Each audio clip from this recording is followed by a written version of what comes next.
ना pressure constant है, ना वॉल्यूम कांस्टेंट है, ना टेम्परेचर कांस्टेंट है। तीनों में से कोई भी चीज कांस्टेंट नहीं है सर। तो फिर क्या है इसमें ऐसा? बेटा इसमें कोई भी हीट एक्सचेंज नहीं होता। कभी अपने को पीवी कर्व दिया हो और आपसे पूछे कि भाई साहब ये आइडियाबैटिक प्रोसेस है तो बताओ स्लोप क्या होगी, तो डीपी बाई डीवी या बोल लो स्लोप या टाइम थीटा जो मर्जी बोलना, वो होती है minus gamma times P by V. आप देखोगे इनिशियल टेम्परेचर क्या है, आप देखोगे फाइनल टेम्परेचर क्या है, तो डेल्टा टी क्या हो जाएगा, चेंज इन टेम्परेचर। आपके पास नंबर ऑफ मोल्स होंगे, आपके पास गैस कांस्टेंट है। ये बेटा साइक्लिक प्रोसेस नहीं है, ठीक है ना, ये अलग अलग प्रोसेसेस हैं, ठीक है ना, उनका वर्गडन निकालना। तो वर्गडन क्या होता है sir, area under curve. Hello मेरे प्यारे बच्चों, मेरा नाम है पवन और आज मैं आप सभी का स्वागत करता हूं इस रफ्तार सीरीज के एक और धमाकेदार से लेक्चर में, जो कि है अपने पास थर्मोडायनेमिक्स का लेक्चर नंबर 2। बच्चों से पहले हम लोगों ने पहले लेक्चर में थर्मोडायनेमिक्स स्टार्ट किया था, जिसमें हम लोगों ने जीरोथ लॉ और फर्स्ट लॉ ऑफ थर्मोडायनेमिक्स के ऊपर बातें करी थी। कुछ प्रोसेसेस भी देखे थे, जैसे isothermal process, isobaric process, isochoric process. बच्चों आज के लेक्चर में हम लोग क्या देखने वाले हैं? आज के लेक्चर में हम लोग एडियाबैटिक प्रोसेस, पॉलीट्रॉपिक प्रोसेस और साइक्लिक प्रोसेस के ऊपर चर्चा करने वाले हैं। उसके ऊपर बढ़िया बढ़िया सवाल लगाएंगे। उसके बाद एक लास्ट लेक्चर और बच जाएगा अपने पास थर्मोडायनेमिक्स का, जिसमें हम लोग कार्नोट इंजन और बाकी हीट इंजन, रेफ्रिजरेटर करके इस चैप्टर का निवारण कर देंगे, ठीक है। तो आज के लेक्चर में हम लोगों ने एडियाबैटिक प्रोसेस, पॉलीट्रॉपिक प्रोसेस और साइक्लिक प्रोसेस, इन तीन के ऊपर बैठ के जोरदार सवाल लगाने हैं, ठीक है। तो सबसे पहले बात करी जाए एडियाबैटिक प्रोसेस की। तो बच्चों जैसे कि मैं आपको आइसोथर्मल प्रोसेस पिछले लेक्चर में बता चुका हूं। आइसोथर्मल प्रोसेस क्या होता था, जिसमें टेम्परेचर कांस्टेंट होता था और उसकी इक्वेशन कैसे आती थी, पीवी इक्वल्स टू कांस्टेंट आती थी। यहां पर अपने पास जो आइडियाबैटिक प्रोसेस है, एडियाबैटिक प्रोसेस, उसमें क्या है अपने पास, ना प्रेशर कांस्टेंट है, ना वॉल्यूम कांस्टेंट है, ना टेम्परेचर कांस्टेंट है। ना प्रेशर कांस्टेंट है, ना वॉल्यूम कांस्टेंट है, ना टेम्परेचर कांस्टेंट है। तीनों में से कोई भी चीज कांस्टेंट नहीं है सर। तो फिर क्या है इसमें ऐसा? बेटा इसमें कोई भी हीट एक्सचेंज नहीं होता, यानी कि heat exchange is zero. Heat exchange is zero. ये वो प्रोसेस होता है जिसमें हीट का कोई भी एक्सचेंज, यानी कि हीट का कोई भी आदान और प्रदान नहीं होता। हीट एक्सचेंज क्या होता है अपने पास, शून्य, सन्नाटा, जीरो। समझ लग रही है बात? तो ये वो प्रोसेस है जिसमें हीट एक्सचेंज क्या होता है अपने पास, जीरो होता है, जिसमें आप बोल सकते हो कि क्यू क्या है, जीरो। इतनी क्लियर है कि नहीं? तो सुनना मेरी बात। तो सर इसकी इक्वेशन किस टाइप से होगी? बेटा इसकी जो इक्वेशन होती है इस प्रोसेस की, वो होती है पी वी रेस्ट पर gamma is equal to constant. P V raised पर gamma is equal to constant. ये होती है अपने पास पीवी इक्वेशन किसकी, आइडियाबैटिक प्रोसेस की। आइडियाबैटिक प्रोसेस की पीवी रेस्ट पर gamma is equal to constant. जहां पर गामा क्या होता है, वही अपने पास आइडियाबैटिक कोएफिशिएंट। गामा क्या होता है अपने पास, सीपी बाय सीवी लिख लो, या डिग्री ऑफ फ्रीडम के टर्म्स में लिखोगे तो 1+2 बाय डिग्री ऑफ फ्रीडम लिख सकते हो ना। तो ये होती है अपने पास एडियाबैटिक प्रोसेस की पी और वी में इक्वेशन, पीवी रेस्ट पर gamma is equal to constant. अब बच्चों को लगता है कि सर जैसे PV is equal to constant होता था आइसोथर्मल प्रोसेस में, जहां पर टेम्परेचर कांस्टेंट होता था, वैसे उसी टाइप का तो है पीवी रेशियो पर gamma is equal to constant. तो इसका मतलब इसमें भी टेम्परेचर क्या होगा, कांस्टेंट? नहीं बेटा, इसमें टेम्परेचर कांस्टेंट नहीं है। टेम्परेचर कांस्टेंट नहीं है आइडियाबैटिक प्रोसेस में, अपना टेम्परेचर कांस्टेंट नहीं है। प्रेशर भी वेरिएबल है, वॉल्यूम भी वेरिएबल है, टेम्परेचर भी क्या है, वेरिएबल है, ठीक है। तो ये तो पी और वी में अपने पास इक्वेशन है। अगर आपसे कोई पूछे कि सर मुझे है ना ऐसा करो, पी और टी में इक्वेशन निकाल के दिखाओ, किसमें, पी और टी में, प्रेशर और टेम्परेचर में, तो इक्वेशन क्या होगी? आपने कुछ नहीं करना, आपने बस पीवी इक्वल्स टू एनआरटी देखना है। PV equals to nRT. आप एक फिक्स मास ऑफ गैस की ही बात कर रहे हो, यानी कि नंबर ऑफ मोल्स, और आर तो कांस्टेंट है, वेरिएबल क्या है, पीवीटी। अब अपने को पी और टी में निकालनी, तो आप क्या करो, वी को क्या करो, वी को क्या लिख दो, एनआरटी बाई पी लिख दो। वी को क्या लिखते हो आप, एनआरटी बाई पी। तो वी को एनआरटी बाई पी लिख दो। वी को अगर आप एनआरटी बाई पी लिखते हो, power gamma is equal to constant. तो एक चीज बताना, जब खोलोगे तो अपने पास क्या आएगा सर, एनआर की पावर भी गामा आएगा, टी की पावर भी गामा आएगा, और नीचे पी की पावर भी गामा आ जाएगा। तो ऊपर पी है और नीचे पी की पावर गामा है, तो ऊपर क्या बच जाएगा सर?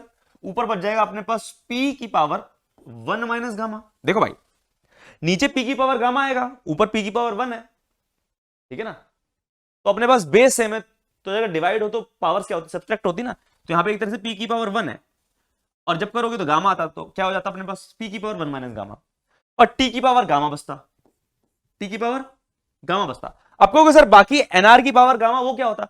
बेटा nr तो कांस्टेंट है, तो nr की पावर गामा भी क्या होता? कांस्टेंट होता। अब ये कांस्टेंट जाके इधर चला जाता तो कोई नया कांस्टेंट बन जाता, तो यानी कि ये भी क्या आ जाता है? एक कांस्टेंट आ जाता। तो ये भी क्या है अपने पास? इक्वेशन है किसमें? p और t में। किसमें इक्वेशन अपने पास बेटा? p और t में। तो ये जो इक्वेशन है ये एडियाबैटिक प्रोसेस की है, लेकिन किसमें? p और t में। तो याद रखना, एक तो इक्वेशन ये है पहली इक्वेशन, एक इक्वेशन ये है p और t में। अगर आपसे कोई पूछे एडियाबैटिक प्रोसेस की p और t में इक्वेशन बताओ, तो ये बन के आएगी। वैसे VT में पूछ सकता है, वॉल्यूम और टेम्परेचर में भी पूछ सकता है। तो बेटा वॉल्यूम टेम्परेचर में क्या होगा? देखो देखो भाई साहब, क्या होगा?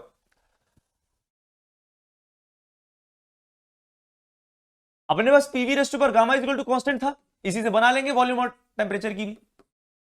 कैसे सर? प्रेशर को क्या लिख सकता हूं मैं? N R T by V, V raised पर gamma is equal to constant. तो अब देखना, एनआर तो कांस्टेंट उधर जाएगा तो कांस्टेंट फिर से कोई नया कांस्टेंट बन जाएगा, टी वी, और यहां पे वी की पावर गामा, तो क्या बन जाएगा? वी की power gamma minus 1 is equal to constant. तो ये जो इक्वेशन आई अपने पास, ये जो इक्वेशन आई अपने पास, ये क्या है? टी और वी में, टेम्परेचर और वॉल्यूम में इक्वेशन है अपने पास एडियाबैटिक प्रोसेस की।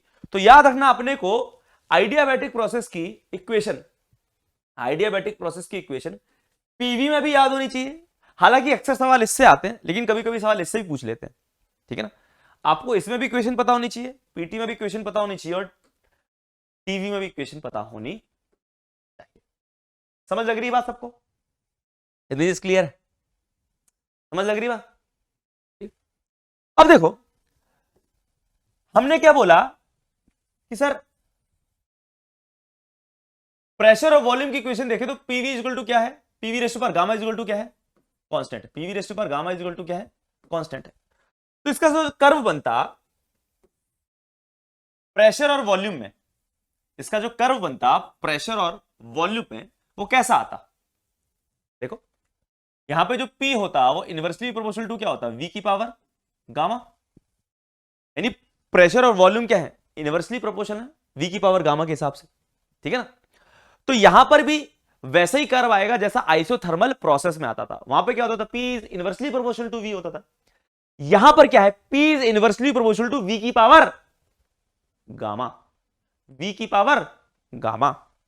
तो अपने पास जो कर्व आता है यहां पर भी ऐसा हाइपरबोलिक ही कर्व आता है, ठीक है ना, इस तरीके से। समझ लग रही है बात?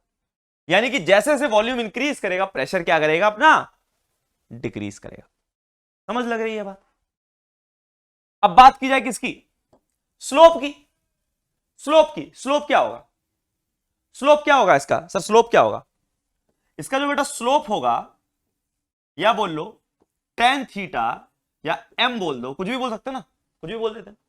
तो जो स्लोप होता अपने पास, अगर मैं किसी भी पॉइंट पे टेंजेंट डालूं, स्लोप तो कैसे बताते हैं? स्लोप ऑफ टेंजेंट क्या होता है? आप क्या करो, किसी पॉइंट पे कर्व के टेंजेंट डाल दो, तो आप देखो यहां पर जो एंगल बन रहा है वो कैसा बन रहा है?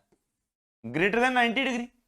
तो स्लोप इसकी पॉजिटिव आएगी कि नेगेटिव आएगी? सर नेगेटिव स्लोप आएगी, क्योंकि कैसा एंगल बन रहा है? ऑब्ट्यूज एंगल बन रहा है। अब आएगी कितनी वो निकाल सकते हैं। कैसे?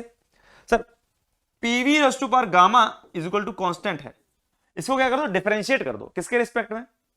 वी के रिस्पेक्ट में कर देते हैं सर, वी के रिस्पेक्ट में। तो प्रेशर वॉल्यूम दोनों ही क्या है? वेरिएबल, कोई कांस्टेंट नहीं है। तो सबसे पहले पहले वाली का क्या करेंगे? अब ये भी एक वेरिएबल, ये भी एक वेरिएबल, दो वेरिएबल किस में है? मल्टीप्लाई में। तो उनकी हम लोग डिफरेंशिएशन कैसे करते हैं? सबसे पहले पहले वाले की करते हैं, तो dp बाय dv आ जाएगा, और दूसरे वाले को एज इट इज रख देते हैं, तो v रेस्ट पर गामा एज इट इज, फिर प्लस पहले वाले को एज इट इज रखते हैं, फिर दूसरे वाले की डिफरेंशिएशन v रेस्ट पर गामा की, किसके रिस्पेक्ट में? v के रिस्पेक्ट में। तो वी रेशो पर गामा की डिफरेंशिएशन वी के रिस्पेक्ट में क्या हो जाएगी सर, गामा उछल के बाहर आ जाएगा और वी की पावर गामा माइनस वन। अरे बेटा यही तो होता था, एक्स की पावर एन की डिफरेंशिएशन एक्स के रिस्पेक्ट में क्या होती थी, एन उछल के बाहर ऊपर एक पावर कम। तो वैसे ही वी की पावर गामा की क्या हो जाएगी, वी की पावर गामा की क्या हो जाएगी, पी तो ये ऑलरेडी है, पहली चीज तो बाहर है ही, तो वी की पावर गामा की क्या हो जाएगी अपने पास, गामा उछल के बाहर और ऊपर पावर में एक से कम, और कांस्टेंट की डिफरेंशिएशन जीरो, कांस्टेंट की डिफरेंशिएशन जीरो। तो अपने को तो क्या निकालना है, डीपी बाय डीवी निकालना ना। स्लोप तो क्या होगी, डीपी बाय डीवी, स्लोप क्या होगी, डीपी बाय डीवी, अरे यही तो स्लोप होगी। तो यहां से अगर आप देखोगे डीपी बाय डीवी, यहां से देखोगे डीपी बाय डीवी, इसको खुद से आराम से सॉल्व कर लेना, आराम से इसको सॉल्व कर लेना, डीपी बाय डीवी निकाल लेना, यहां से डीपी बाय डीवी की वैल्यू निकाल लेना, इसकी वैल्यू निकाल लेना, डीपी बाय डीवी की वैल्यू निकालना, तो पता कितनी निकल के आएगी वो, पता कितनी निकल के आएगी वो, आइसोथर्मल प्रोसेस में कितनी आई थी, minus P by V, isothermal process में आई थी माइनस पी बाई वी। पता यहां पर कितनी आएगी, यहां पर आएगी अपने पास minus gamma times P by V. आराम से कर लेना इसको बैठ के, डीपी बाई डीवी की वैल्यू निकाल लेना, यहां से कितनी आएगी अपने पास, minus gamma times P by V आएगी, 200% यही आएगी। आज तक बेटा आई है इतने सालों से, तेज थोड़ी ना हो जाएगी, समझ लग रही। तो कभी अपने को पीवी कर्व दिया हो और आपसे पूछे कि भाई साहब ये आइडियाबैटिक प्रोसेस है तो बताओ स्लोप क्या होगी, तो डीपी बाई डीवी या बोल लो स्लोप या टाइम थीटा जो मर्जी बोलना हो, वो होती है minus gamma times P by V. ये बहुत ज्यादा इंपॉर्टेंट है, इसके ऊपर सवाल आ सकता है, ठीक है ना, इसके ऊपर सवाल आ सकता है। चीज क्लियर है कि नहीं, तो ये चीज आपने ध्यान रखनी है।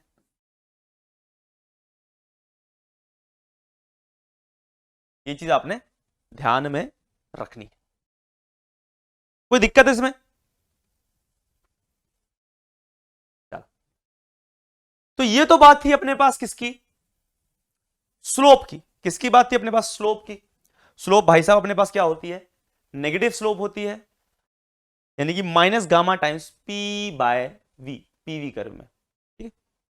अब अगर मैं आपसे और बात करूं, मैं आपसे और बात करूं कि सर एक चीज और पूछी जा सकती है, क्या वो पूछी जा सकती है इसमें, बी यानी कि bulk modulus of elasticity, bulk modulus of elasticity. तो बेटा बल्क मॉडुलस ऑफ इलास्टिसिटी कितना होगा, देखो bulk modulus of elasticity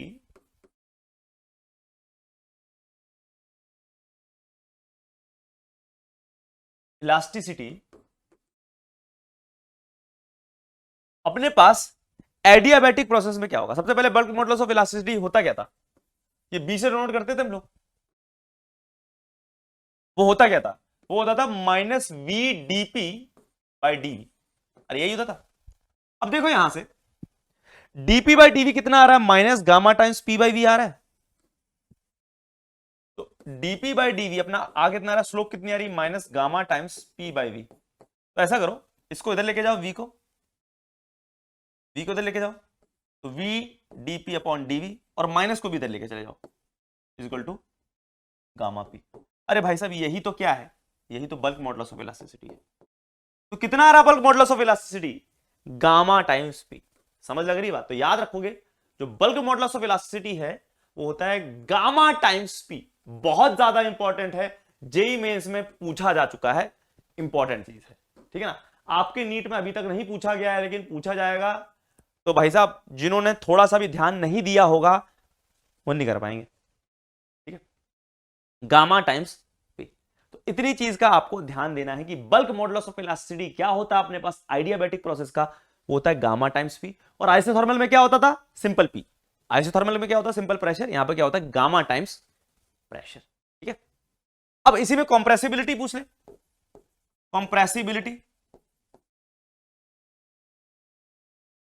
compressibility को कैसे शो करते थे, वो क्या होता था 1/b, उल्टा होता था।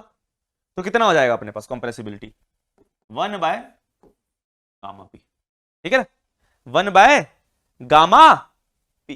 इतनी चीज क्लियर है, उम्मीद है आप लोगों को समझ आया होगा, ठीक है। तो ये कुछ कुछ चीजें छोटी छोटी चीजें हैं, लेकिन आपको पता होनी चाहिए आइडियाबैटिक प्रोसेस से रिलेटेड। अब देखो, जैसे मैंने आपको बताया कि आइडियाबैटिक प्रोसेस में क्या होता है, आइडियाबैटिक प्रोसेस में अपने पास हीट का कोई भी एक्सचेंज नहीं होता।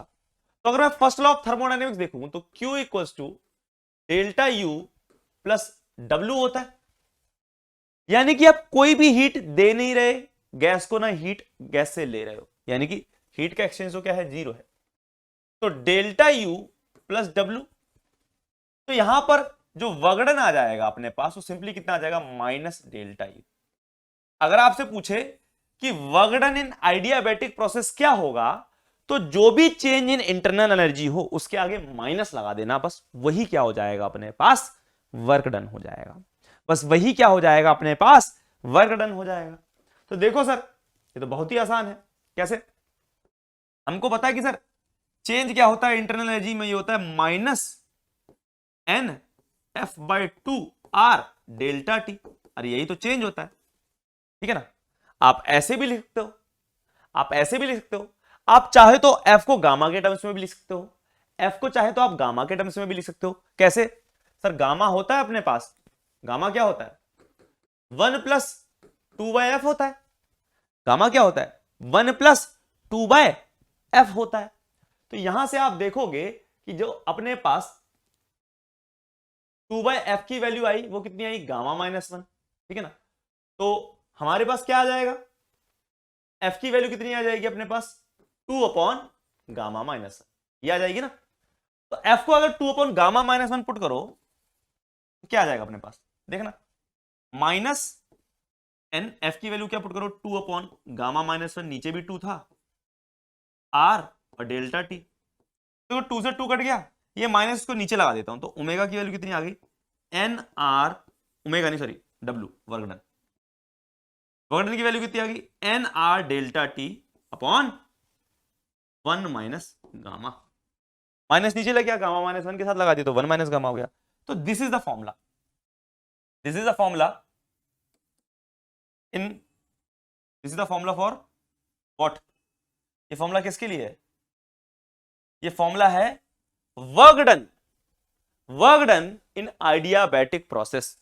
अगर आपको आइडियाबैटिक प्रोसेस में वर्क डन निकालना है और आपको टेम्परेचर दे रखा है, आपको क्या दे रखा है, टेम्परेचर दे रखा है, तो आप कुछ नहीं करोगे, आप देखोगे इनिशियल टेम्परेचर क्या है, आप देखोगे फाइनल टेम्परेचर क्या है। तो डेल्टा टी क्या हो जाएगा, चेंज इन टेम्परेचर, आपके पास नंबर ऑफ मोल्स होंगे, आपके पास गैस कांस्टेंट है, और आपको बता देगा कौन सी गैस है, डायटोमिक, मोनोएटॉमिक, पॉलीएटॉमिक जैसी, तो आप उसके हिसाब से गामा रख देना, ठीक है। तो अपने पास वर्क डन कितना आ गया भाई साहब आइडियाबैटिक प्रोसेस का, वर्क डन एडियाबैटिक प्रोसेस में कितना आ जाएगा, वो आ गया अपने पास कितना, n R delta T, delta T का मतलब T2 minus T1 divided by 1 minus gamma. समझ लग रही है बात, nR T2 minus T1 divided by 1 minus gamma. अब ये तो सर अगर अपने को सवाल में टेम्परेचर के हिसाब से पूछा गया हो, तो अगर प्रेशर और वॉल्यूम के हिसाब से पूछा जाए तो क्या करेंगे, और आसान। भाई एक चीज बताओ मुझे, एक चीज बताओ मुझे, पीवी इक्वल टू एनआरटी होता है, ठीक है। अगर मैं यहां पे P1 V1 कर दूं तो nRT1 हो जाएगा ये, और यहां पे P2 V2 कर दूं तो क्या हो जाएगा, nRT2 हो जाएगा, क्योंकि कांस्टेंट तो इसमें सिर्फ नंबर ऑफ मोल्स ही है और गैस कांस्टेंट है, बाकी चीजें तो वेरिएबल है, प्रेशर भी वेरिएबल है, वॉल्यूम भी वेरिएबल और टेम्परेचर भी वेरिएबल है, प्रेशर भी वेरिएबल, वॉल्यूम भी वेरिएबल और टेम्परेचर भी वेरिएबल। तो देखो nRT2, जब nr को मल्टीप्लाई करोगे T2 के साथ nRT2, तो उसको क्या लिख सकते हो, P2 V2, इसको आप लिख सकते हो P2 V2, nRT2 को आप लिख सकते हो P2 V2, और nRT1, अब देखो nr को जब T1 से मल्टीप्लाई करोगे तो इसको क्या लिख सकते हो, P1 V1, तो माइनस P1 V1 और 1 माइनस गामा। लो भाई, ये बन गया अपने पास एडियाबैटिक प्रोसेस का, किसमें, ये बन गया अपने पास एडियाबैटिक प्रोसेस का किसमें, प्रेशर वॉल्यूम के टर्म्स में, अगर आपको वर्क डन निकालना हो। बहुत आसान है, समझ लग रही बात। कहां से स्टार्ट किया, यहां से स्टार्ट किया, डेल्टा यू की वैल्यू लिखी, तो यहां से टेम्परेचर के टर्म्स में आ गया, थोड़ा सा हम लोगों ने आइडियल गैस इक्वेशन के हिसाब से देखा तो अपने पास प्रेशर वॉल्यूम के हिसाब से भी आ गया। तो अपने को ध्यान में रखना है कि जो अपने पास होता है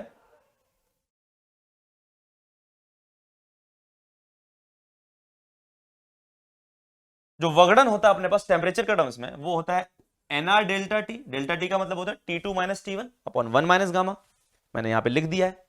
दूसरा जो एडियाबैटिक प्रोसेस का प्रेशर वॉल्यूम के टर्म्स में वर्गडन होता है वो होता है P2V2 minus P1 V1 upon 1 minus gamma. सीधा सीधा क्वेश्चन में उपयोग होगा, ठीक है।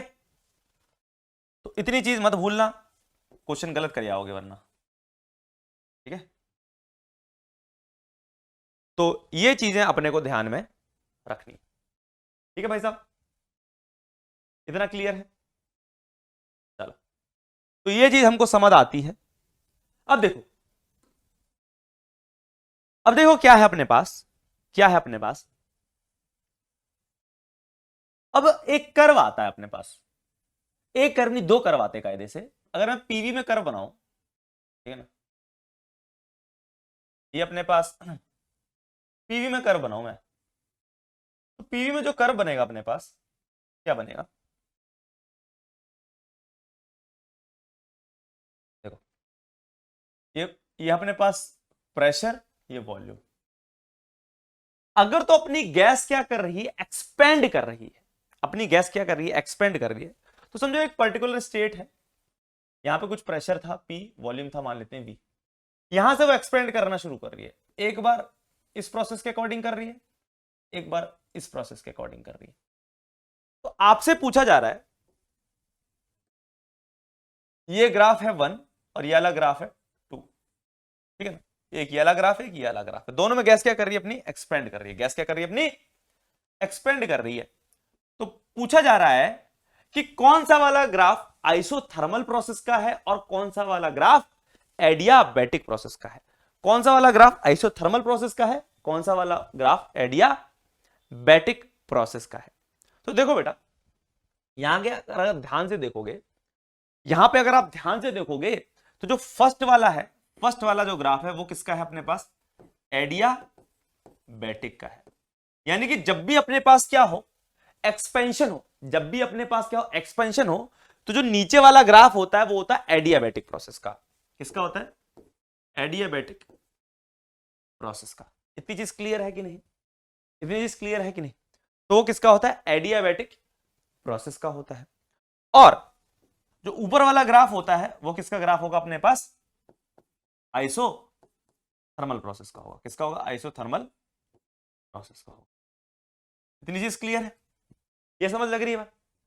अब देखो, इसमें बता कह सकता हूं कि सर क्यों मैंने ये वाला एडियाबैटिक लिया, ये वाला आइसोथर्मल, क्यों, क्योंकि अगर आप ध्यान दो तो जो एडियाबैटिक प्रोसेस, उसकी जो स्लोप है, आइडियाबैटिक प्रोसेस की जो स्लोप है अपने पास यानी कि m, वो कितनी है, minus gamma times P by V, minus gamma times P by V. और अपने पास जो उसकी स्लोप है, क्या नाम है, आइसोथर्मल प्रोसेस की, वो है अपने पास क्या, माइनस P बाई वी। है तो दोनों की स्लोप नेगेटिव, है तो दोनों की स्लोप नेगेटिव, लेकिन आप मेरे को बताओ, क्योंकि दोनों की स्लोप नेगेटिव है, तो बताओ मैग्नीट्यूड वाइज किसकी स्लोप ज्यादा है। सर मैग्नीट्यूड वाइज किसकी स्लोप ज्यादा है, मैग्नीट्यूड वाइज एडियाबैटिक प्रोसेस की स्लोप ज्यादा है एज कंपेयर टू आइसोथर्मल। तो ये जो मैंने किया, ये किसका था, एडिया का, और ये जो स्लोप लिखी है ये मैंने किसकी लिखी, आइसो की लिखी है, आइसोथर्मल की, ठीक है ना। तो हमको समझ आता है कि जो आइडियाबैटिक प्रोसेस है उसकी जो स्लोप का जो मैग्नीट्यूड है वो क्या है, ज्यादा है। ये आइडियाबैटिक प्रोसेस की थी, ये आइडिया की थी, और ये किसकी है, आइसोथर्मल की। तो हमको देख के पता चल रहा है कि सर इसमें गामा से मल्टीप्लाई है ना P बाई वी में, इसमें गामा से मल्टीप्लाई है किसमें, P बाई वी में। तो जो अपने पास एडियाबैटिक प्रोसेस है उसकी स्लोप क्या है, ज्यादा है, मतलब मैग्नीट्यूड ऑफ स्लोप क्या है, ज्यादा है as compare to isothermal process. तो आप देखकर बोल सकते हो यहां पर कि जो एडियाबैटिक कर्व है वो क्या है, ज्यादा स्टीपर है, किससे, आइसोथर्मल प्रोसेस से। एडियाबैटिक कर्व क्या है, ज्यादा स्टीपर है, तभी तो नीचे से ऐसे करके, ठीक है, ज्यादा स्टीपर है। क्वेश्चन पूछा जाता है कि why adiabatic curve is more steeper than isothermal process. Why adiabatic curve यानी कि आइडियाबैटिक प्रोसेस का जो कर्व है वो मोर स्टीपर होता है किससे, आइसोथर्मल प्रोसेस से। तो आइडियाबैटिक कर्व मोर स्टीपर इसलिए होता है क्योंकि भाई साहब इसका जो स्लोप का मैग्नीट्यूड है वो है gamma times P by V adiabatic का, और इसका क्या है पी बाई वी, है तो दोनों ही नेगेटिव, तो सिर्फ मैग्नीट्यूड को देख रहा हूं।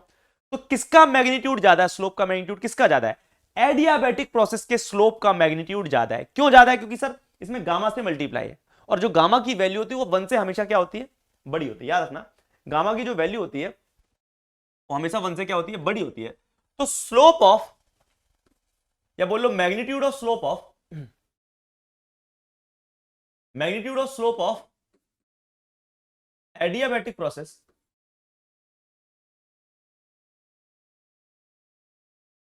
is greater than magnitude of slope of isothermal process।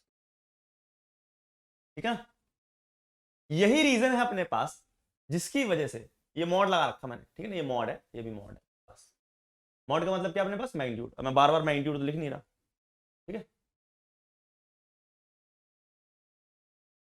तो जो स्लोप है अपने पास, मैग्नीट्यूड का जो स्लोप है, या ऐसे स्लोप का जो मैग्नीट्यूड है अपने पास, वो क्या है, एडियाबैटिक प्रोसेस के केस में ज्यादा है एज कंपेयर टू आइसोथर्मल, ठीक है ना। तो इसलिए ज्यादा स्टीप है, स्टीपर बोलते हैं। इसलिए एडियाबैटिक प्रोसेस का जो कर्व होता है, adiabatic curve is more steeper than isothermal. अब आधे बच्चों को स्टीपर का मतलब ही नहीं पता होगा, ठीक है ना, आधे बच्चों को तो स्टीपर का मतलब ही नहीं पता होगा। सर स्टीपर का मतलब क्या होता है, देखो बेटा, स्टीपर का मतलब होता है, एक तरह से फील करवा देता हूं आपको स्टीपर का मतलब, ठीक है। जैसे आप यहां से स्टार्ट हुए, एक बार आप आइसोथर्मल प्रोसेस में आ रहे हो और एक बार आप आइडियाबैटिक प्रोसेस में आ रहे हो, ठीक है ना, और आप पहुंच वहीं पर रहे हो, यानी कि ये एंड में जो खत्म हो रहा है वो समझो सेम जगह ही खत्म हो रहा है, कहीं यहां पर, ठीक है ना। यानी कि एक सेम जगह ही खत्म हो रहा है, ठीक है। तो अगर आप यहां पे बैठो और फिसलना शुरू करो, आप यहां से फिसल दो, आपने बचपन में झूले में फिसल पट्टी वाले झूले पे तो बैठे होगे ना, ऊपर से बैठते हो खिसक के नीचे चले जाते होगे। तो एक चीज बताओ, जब आप यहां पे बैठोगे और फिसल के नीचे आओगे यहां तक, कहां तक सर, यहां से फिसलेंगे और यहां तक आएंगे, आइसोथर्मल में आओ, और एक बार यहां से फिसलते हुए आइडियाबैटिक में आओ। तो इसमें आप बताओ ज्यादा मजा किस में आएगा, ज्यादा मजा किस में आएगा सर, ज्यादा मजा तो एडियाबैटिक वाले में आएगा, उसमें थोड़ा सा ज्यादा नीचे से जाएंगे इसे, ठीक है ना। तो अगर आप यहां पे बैठ के फिसलो, यहां से लेकर यहां पे आओ, फिसल के आओ आइसोथर्मल वाले प्रोसेस में, तो मजा नहीं आएगा। अरे यार क्या ही मजा आया, ज्यादा नीचे नहीं गया। ज्यादा नीचे कौन जा रहा है सर, ये जा रहा है, तो इसी को बोलते हैं हम लोग स्टीपर। तो आइडियाबैटिक प्रोसेस क्या है, ज्यादा स्टीपर है, किससे, अपने पास आइसोथर्मल प्रोसेस के कर्व से। समझ लग रही बात। तो आइडियाबैटिक प्रोसेस का जो कर्व हो ज्यादा स्टीपर है, किससे, आइसोथर्मल प्रोसेस के कर्व से। क्यों, क्योंकि सर इसकी जो स्लोप है, उसका जो मैग्नीट्यूड है, आइडियाबैटिक प्रोसेस की स्लोप का जो मैग्नीट्यूड है वो क्या है, ज्यादा है। कितना ज्यादा है सर, गामा टाइम्स ज्यादा है। कितना ज्यादा है, गामा टाइम्स ज्यादा है आइसोथर्मल प्रोसेस की कर्व की स्लोप से। समझ लग रही है बात। तो ये इंपॉर्टेंट चीज है, पूछी जा सकती है, तो अपने को पता होनी चाहिए। समझ लग रही है बात, ठीक है। तो इतनी चीज आप लोगों को अगर क्लियर है तो बहुत बढ़िया बात है, एकदम मजेदार बात है, धुआंधार बात है, ठीक है। तो याद रखना ये चीज कि भाई साहब क्यों आइडियाबैटिक कर्व ज्यादा स्टीपर होता है अपने पास आइसोथर्मल प्रोसेस। नेक्स्ट देखो, ये तो थी बातें अपने पास किसकी, आइडियाबैटिक प्रोसेस की। किसकी, आइडियाबैटिक प्रोसेस की। अब चलो इसके ऊपर कुछ सवाल कर लेते हैं, बढ़िया बढ़िया सवाल। से पहले मैं आपको जल्दी से एक छोटा सा इसका रिवीजन करवा देता हूं। हमने क्या क्या पढ़ा, पीवी रेस्ट पर gamma is equal to constant पढ़ा, सर जी समझ आया, बहुत बढ़िया, ठीक है ना। ये क्वेश्चन है किसकी, आइडियाबैटिक प्रोसेस की, पी और वी में। फिर इसकी हम लोगों ने पी और टी में पढ़ी थी, ये थी पी की पावर 1 माइनस गामा, टी की power gamma is equal to constant. ये क्वेश्चन पढ़ी हम लोगों ने किसकी, पी और टी में, आइडियाबैटिक प्रोसेस की। फिर उसके बाद हमने एक क्वेश्चन और किसमें पढ़ी सर, वॉल्यूम और टेम्परेचर में। वो क्या थी अपने पास, ये थी TV raised to power gamma minus 1 is equal to constant. ये 3 इक्वेशन पढ़ी हम लोगों ने, ठीक है। इतनी चीज क्लियर है कि नहीं। ये तीनों इक्वेशन किसकी है, आइडियाबैटिक प्रोसेस की है, ठीक है। गामा की वैल्यू अपने पास क्या होती है सर, सीपी बाय सीवी होती है, या 1 + 2/f होती है, ठीक है, ये चीज। फिर हम लोगों ने वर्गडन देखा, तो वर्गडन अपने पास क्या था, ये था NR डेल्टा टी, यानी कि T2 minus T1 divided by 1 minus gamma, या प्रेशर वॉल्यूम के टर्म्स में लिखोगे तो P2 V2 minus P1 V1 upon 1 minus gamma. ठीक है, फिर हम लोगों ने बल्क मॉडुलस के बारे में बात करी, तो वो कितना था इसका, minus gamma times, sorry minus gamma times नहीं, सिंपल गामा टाइम्स पी। ठीक है ना, जो बल्क मॉडुलस था वो कितना था इसका, सिंपल गामा टाइम्स पी था। ठीक है, और जो स्लोप आई, स्लोप ऑफ पीवी कर्व जो आई अपने पास, वो कितनी आई, वो आई sir minus gamma times P by V आई। इतनी चीजें हम लोगों ने एडियाबैटिक प्रोसेस के बारे में अभी तक पढ़ी। और जब मैंने आइडियाबैटिक और आइसोथर्मल प्रोसेस के बीच में कंपैरिजन किया, तो मुझे पता चला कि जो आइडियाबैटिक प्रोसेस है उसका जो कर्व है वो ज्यादा स्टीप है, ज्यादा गहराई में जाता है। ठीक है ना, ज्यादा गहराई में जाता है। ठीक है ना, तो आप बहुत सिंपल लैंग्वेज में स्टीप को आप गहराई बोल सकते हो। ठीक है ना, कि ज्यादा ऐसे करके, बहुत सिंपल लैंग्वेज है। वैसे तो इसका हिंदी कुछ अलग कोई परफेक्ट वर्ड होता होगा, ठीक है, लेकिन समझने के लिए आप ऐसे बोल सकते हैं, ऐसे ज्यादा नीचे से जाता है। ठीक है, समझी। तो ये है अपने पास क्या, छोटा सा रिकैप किसका, आइडियाबैटिक प्रोसेस का। तो याद रखना, आइडियाबैटिक प्रोसेस का जो कर्व होता है वो आइसोथर्मल प्रोसेस से ज्यादा स्टीप होता है। क्यों, क्योंकि आइडियाबैटिक प्रोसेस के केस में जो स्लोप आती है उसका जो मैग्नीट्यूड है वो गामा टाइम्स ज्यादा होता है, किससे, आइसोथर्मल स्लोप से। ठीक है, अब देखो नेक्स्ट आ जाता है अपने पास क्या, पॉलीट्रोपिक प्रोसेस। एक बार ऐसा करते हैं, जो भी प्रोसेस उसको निपटा देते उसका धड़ाधड़ क्वेश्चन करेंगे, सिर्फ क्वेश्चन करेंगे। ठीक है, अब 2 प्रोसेस रहेगा, जल्दी जल्दी खत्म कर देते हैं। पॉलीट्रोपिक प्रोसेस, पॉलीट्रोपिक प्रोसेस बेटा, पॉलीट्रोपिक प्रोसेस कोई भी जनरल प्रोसेस है, एनी जनरल प्रोसेस, ये कभी कुछ भी बन सकता है। ये कोई भी जनरल प्रोसेस की इक्वेशन है। पॉलीट्रोपिक प्रोसेस को क्या कहते हैं, एनी जनरल प्रोसेस, यानी इसकी जो इक्वेशन होती है ये होती है PV raised to power x equal to constant. ये आइडियाबैटिक नहीं है, यहां पे x कुछ भी हो सकता है, x कुछ भी हो सकता है। अगर x की वैल्यू गामा हो जाती है, x की वैल्यू गामा हो जाती है, तो यही प्रोसेस क्या बन जाएगा अपने पास, कांस्टेंट बन गया। तो यही प्रोसेस क्या बन जाएगा अपने पास, सर आइडियाबैटिक बन गया, आइडियाबैटिक बन गया। अगर x की वैल्यू क्या हो जाए सर, 1 हो जाए, तो पीवी इक्वल टू कांस्टेंट बन जाएगा।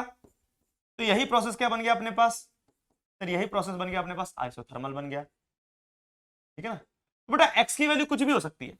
ये तो मैं बता रहा हूं कि अगर x की वैल्यू गामा हो जाए तो आइडियाबैटिक बन जाएगा, x की वैल्यू 1 बन जाए तो आइसोथर्मल। यहां पे x की वैल्यू कुछ भी हो सकती है, 3, 2, -1, -4, कुछ भी हो सकती है, कुछ भी। ठीक है ना, वो तो मैं आपको स्पेशल केस बता रहा हूं कि अगर गामा हो जाए तो आइडियाबैटिक हो जाएगा, 1 हो जाए तो आइसोथर्मल। वैसे ही अगर x की वैल्यू 0 हो जाए तो क्या बन जाएगा, अगर x की वैल्यू 0 कर दो, यानी कि v की पावर 0, किसी भी की चीज की पावर 0 क्या हो जाता है, वो 1 हो जाता है। v की पावर 0 क्या हो जाएगा, 1 हो जाएगा। तो सिंपल क्या बचेगा, p बचेगा ना, तो p इक्वल टू कांस्टेंट।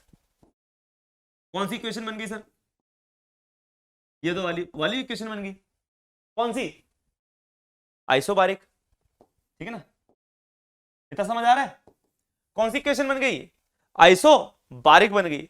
तो सर आइसोकोरिक कैसे बनेगी, जिसमें वॉल्यूम कांस्टेंट होगा, वो कैसे बनेगी, उसके लिए थोड़ी सी मेहनत करनी पड़ती है, वो दिखाने के लिए देखो कैसे। PV raised to power x equal to constant है ये ना अपने पास, ऐसे करो, दोनों तरफ क्या कर दो, पावर में 1/x कर दो। तो PV raised to power x, दोनों तरफ पावर मैंने क्या कर दिया, 1/x कर दिया। कांस्टेंट की पावर कुछ 1/x करोगे तो उससे कोई फर्क पड़ने वाला नहीं है, ये कुछ फिर से नया कांस्टेंट बन जाएगा। दोनों तरफ पावर की क्या कर दी, 1/x कर दी। ठीक है ना, दोनों तरफ पावर में क्या कर दिया, 1/x कर दिया। आपको इधर वाला साइड से दिखाई नहीं पड़ा, थोड़ा सा साइड में लिख देता हूं मैं, PV raised to power 1/x, और यहां पे लिख देता हूं कांस्टेंट की पावर 1/x। ठीक है, कांस्टेंट की पावर 1/x। तो मैंने क्या किया, इसकी भी पावर 1/x कर दी, इसकी पावर 1/x कर दी, कांस्टेंट की पावर 1/x, तो कोई फर्क नहीं पड़ेगा, तो कांस्टेंट ही बन जाएगा, कांस्टेंट, नया कांस्टेंट कुछ आ जाएगा। और इसमें क्या होगा, जब 1/x अंदर जाएगा तो p की पावर 1/x हो जाएगा, और v की पावर x में 1/x से होगा तो क्या हो जाएगा, सिंपल v बच जाएगा। समझ आ रही बात ना, जब 1/x को अंदर लेके जाओगे तो p की पावर 1/x, तो x कटेगा तो सिंपल v। तो ये इक्वेशन भी अपने पास आ गई।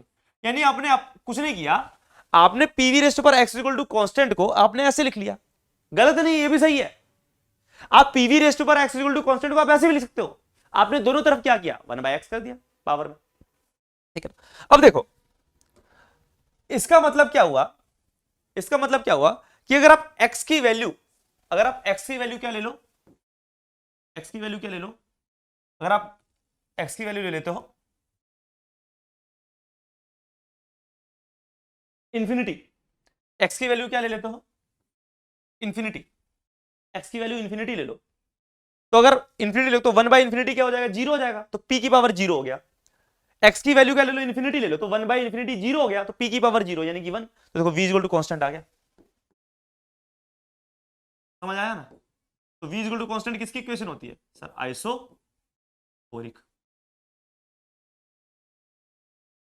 ठीक है। तो आइसोकोरिक प्रोसेस को दिखाने के लिए थोड़ा सा अपने को मॉडिफाई करना पड़ा पीवी रेस्ट पर गामा इक्वल टू कांस्टेंट को, ठीक है ना। कैसे किया हम लोगों ने बस क्या किया, दोनों तरफ 1/x की पावर कर दी। तो आपको ऐसी चीजें करनी पड़ सकती हैं, ऐसी चीजें करनी पड़ सकती, कभी पावर करनी पड़ सकती है दोनों साइड, ठीक है ना, अपनी चीजों को समझने के लिए, ठीक है। तो देखो यही अपने पास पॉलीट्रॉपिक प्रोसेस आइडियाबैटिक का बन जाएगा जब x की वैल्यू गामा हो जाएगी। जब x की वैल्यू 1 हो जाएगी तो अपने पास यही आइसोथर्मल बन जाएगा। जब x की वैल्यू 0 हो जाएगी यही आइसोबारिक बन जाएगा। और अगर x की वैल्यू इंफिनिटी हो जाती है तो अपने पास यही क्या बन जाएगा, आइसोकोरिक बन जाएगा। और अगर इनमें से x की कोई वैल्यू और कुछ हो, 3, 4, 5, 6, तो हमको उस प्रोसेस का नाम नहीं पता, वो कोई भी प्रोसेस होगा, ठीक है ना। अगर इनमें से कोई x की वैल्यू है तो आपको तो नाम पता है, लेकिन और कोई है 2 है, x की वैल्यू -3, नेगेटिव भी हो सकती है, x की वैल्यू कुछ भी हो सकती है, ठीक है ना, ठीक है। तो PV raised power x is equal to constant, तो एक इक्वेशन होगी। दूसरी इक्वेशन क्या बनती है, तो p और v में, दूसरी इक्वेशन p और t में क्या बनती बेटा, जैसे पीवी रेस्ट पर x है, आइडियाबैटिक प्रोसेस में क्या होता था, गामा होता था, पीवी रेस्ट पर gamma is equal to constant, यहां पे x है, तो इक्वेशन तो उसी टाइप से ही बनेगी, ठीक है ना। तो PV raised power x equal to constant, दूसरी इक्वेशन पीटी में कैसे बनती, p की पावर 1 - x, t की power x is equal to constant, ये बनती दूसरी इक्वेशन पीटी में। और आपसे पूछूं टीवी में क्या बनती, तो t v की power x - 1 is equal to constant. तो अगर आपको आइडियाबैटिक प्रोसेस की इक्वेशंस डायरेक्ट याद हैं पीवी में, पीटी में, टीवी में, तो आप इसके तो आप आराम से लिख सकते हो, ठीक है ना। और अच्छी बात क्या है कि इसका जो वर्क डन होता है ना, वर्क डन इन पॉलीट्रॉपिक प्रोसेस, पॉलीट्रॉपिक प्रोसेस का जो वर्क डन होता है ना, वो खास बात क्या है कि वो बिल्कुल देखने में वैसे ही सा होता है जैसा अपने पास एडियाबैटिक प्रोसेस का होता है। क्या था, NR delta T upon 1 - gamma था आइडियाबैटिक प्रोसेस में, बस वहां पे गामा की जगह क्या आ जाता है, यहां पर x आ जाता है, गामा की जगह क्या आ जाता है, यहां पर x आ जाता है। लेकिन ध्यान देना x की वैल्यू कभी भी 1 नहीं होगी। जब आप वर्कडन निकालोगे तो x की वैल्यू कभी भी आप 1 नहीं लोगे ऐसे करके, ठीक है ना, वो गलत हो जाएगा फिर, ठीक है। x की वैल्यू कभी 1 नहीं लोगे, वरना फिर ये 0 नॉट डिफाइन हो जाएगा अपने पास, ठीक है, x की वैल्यू। और वैसे भी अगर x की वैल्यू सर 1 हो जाएगी तो हमको पता ही है ना कौन सा प्रोसेस बन गया, कौन सा प्रोसेस बन जाएगा, x की वैल्यू 1 रख दो तो कौन सा प्रोसेस बन गया सर, x की वैल्यू अगर 1 रख दो तो प्रोसेस बन गया आइसोथर्मल। तो आइसोथर्मल के हिसाब से तो आप लिख ही सकते हो ना वर्कडन क्या होता है, वो तो होता था ना nRT ln V2/V1, ठीक है ना। और अगर अपने को टेम्परेचर के टर्म्स में नहीं निकालना, अपने को निकालना प्रेशर वॉल्यूम के टर्म्स से, तो P2 V2 - P1 V1 upon 1 - gamma था, तो यहां पे क्या हो जाएगा 1 - x। तो याद रखना पॉलीट्रॉपिक प्रोसेस का कोई भी अनटिशंट प्रोसेस हो, कोई भी अनटिशंट प्रोसेस हो, जनरल प्रोसेस, उसकी जो वर्क के लिए जो फॉर्मूला आती है अपने पास, वो आती है NR delta T upon 1 - x या P2 V2 - P1 V1 upon 1 - x। उम्मीद है आप लोगों को समझ आ रहा होगा, बहुत आसान सी चीज है, ठीक है। अब बेटा जो चीज मैं कराने जा रहा हूं, मेरे को पूरे चांसेस लग रहे हैं कि नीट में आएगी, ठीक है ना, पूरे चांसेस लग रहे हैं, क्योंकि जेई मेन में पूछ चुका है एक बार, जी एडवांस में 2 बार पूछ चुका है, आज तक नीट में नहीं पूछा। तो नीट में आने के चांसेस बहुत ज्यादा हैं। क्या है, बहुत ज्यादा। वो चीज क्या है सर, क्या है वो, बेटा उसको घोंट लेना, घोंट। बहुत ज्यादा चांसेस हैं इसके आने के। अरे क्या हो रहा है इसके, क्यों भड़बड़ा रहा है? ठीक है, उल्टा कर लेते हैं, ये लो।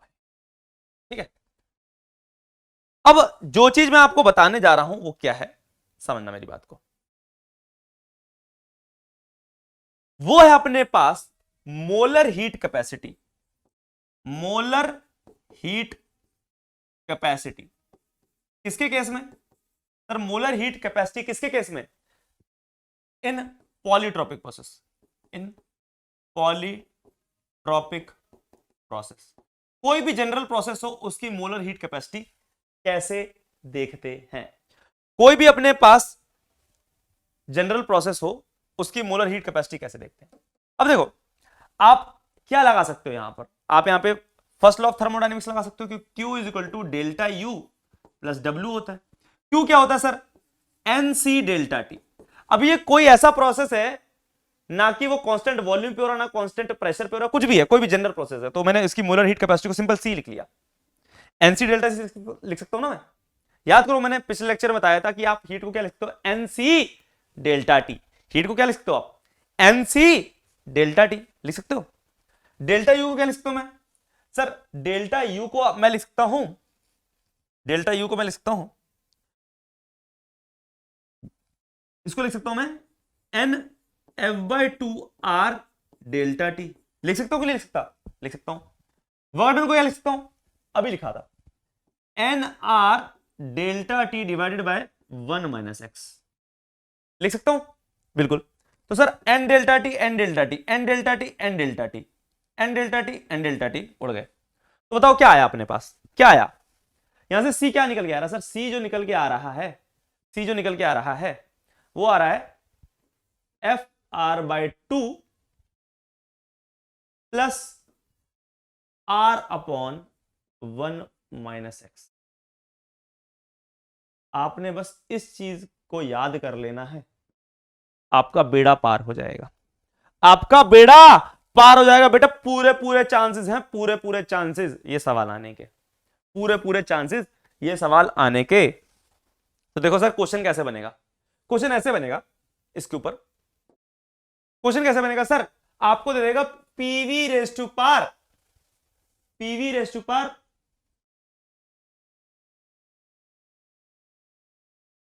-2 इज इक्वल टू कांस्टेंट। ये एक अपने पास इक्वेशन है। क्या आपने इस टाइप का कोई प्रोसेस पढ़ा है? PV raise to power -2 is equal to constant? नहीं पढ़ा। तो सर कैसा प्रोसेस है? पॉली, कैसा है? पॉलीट्रॉपिक है।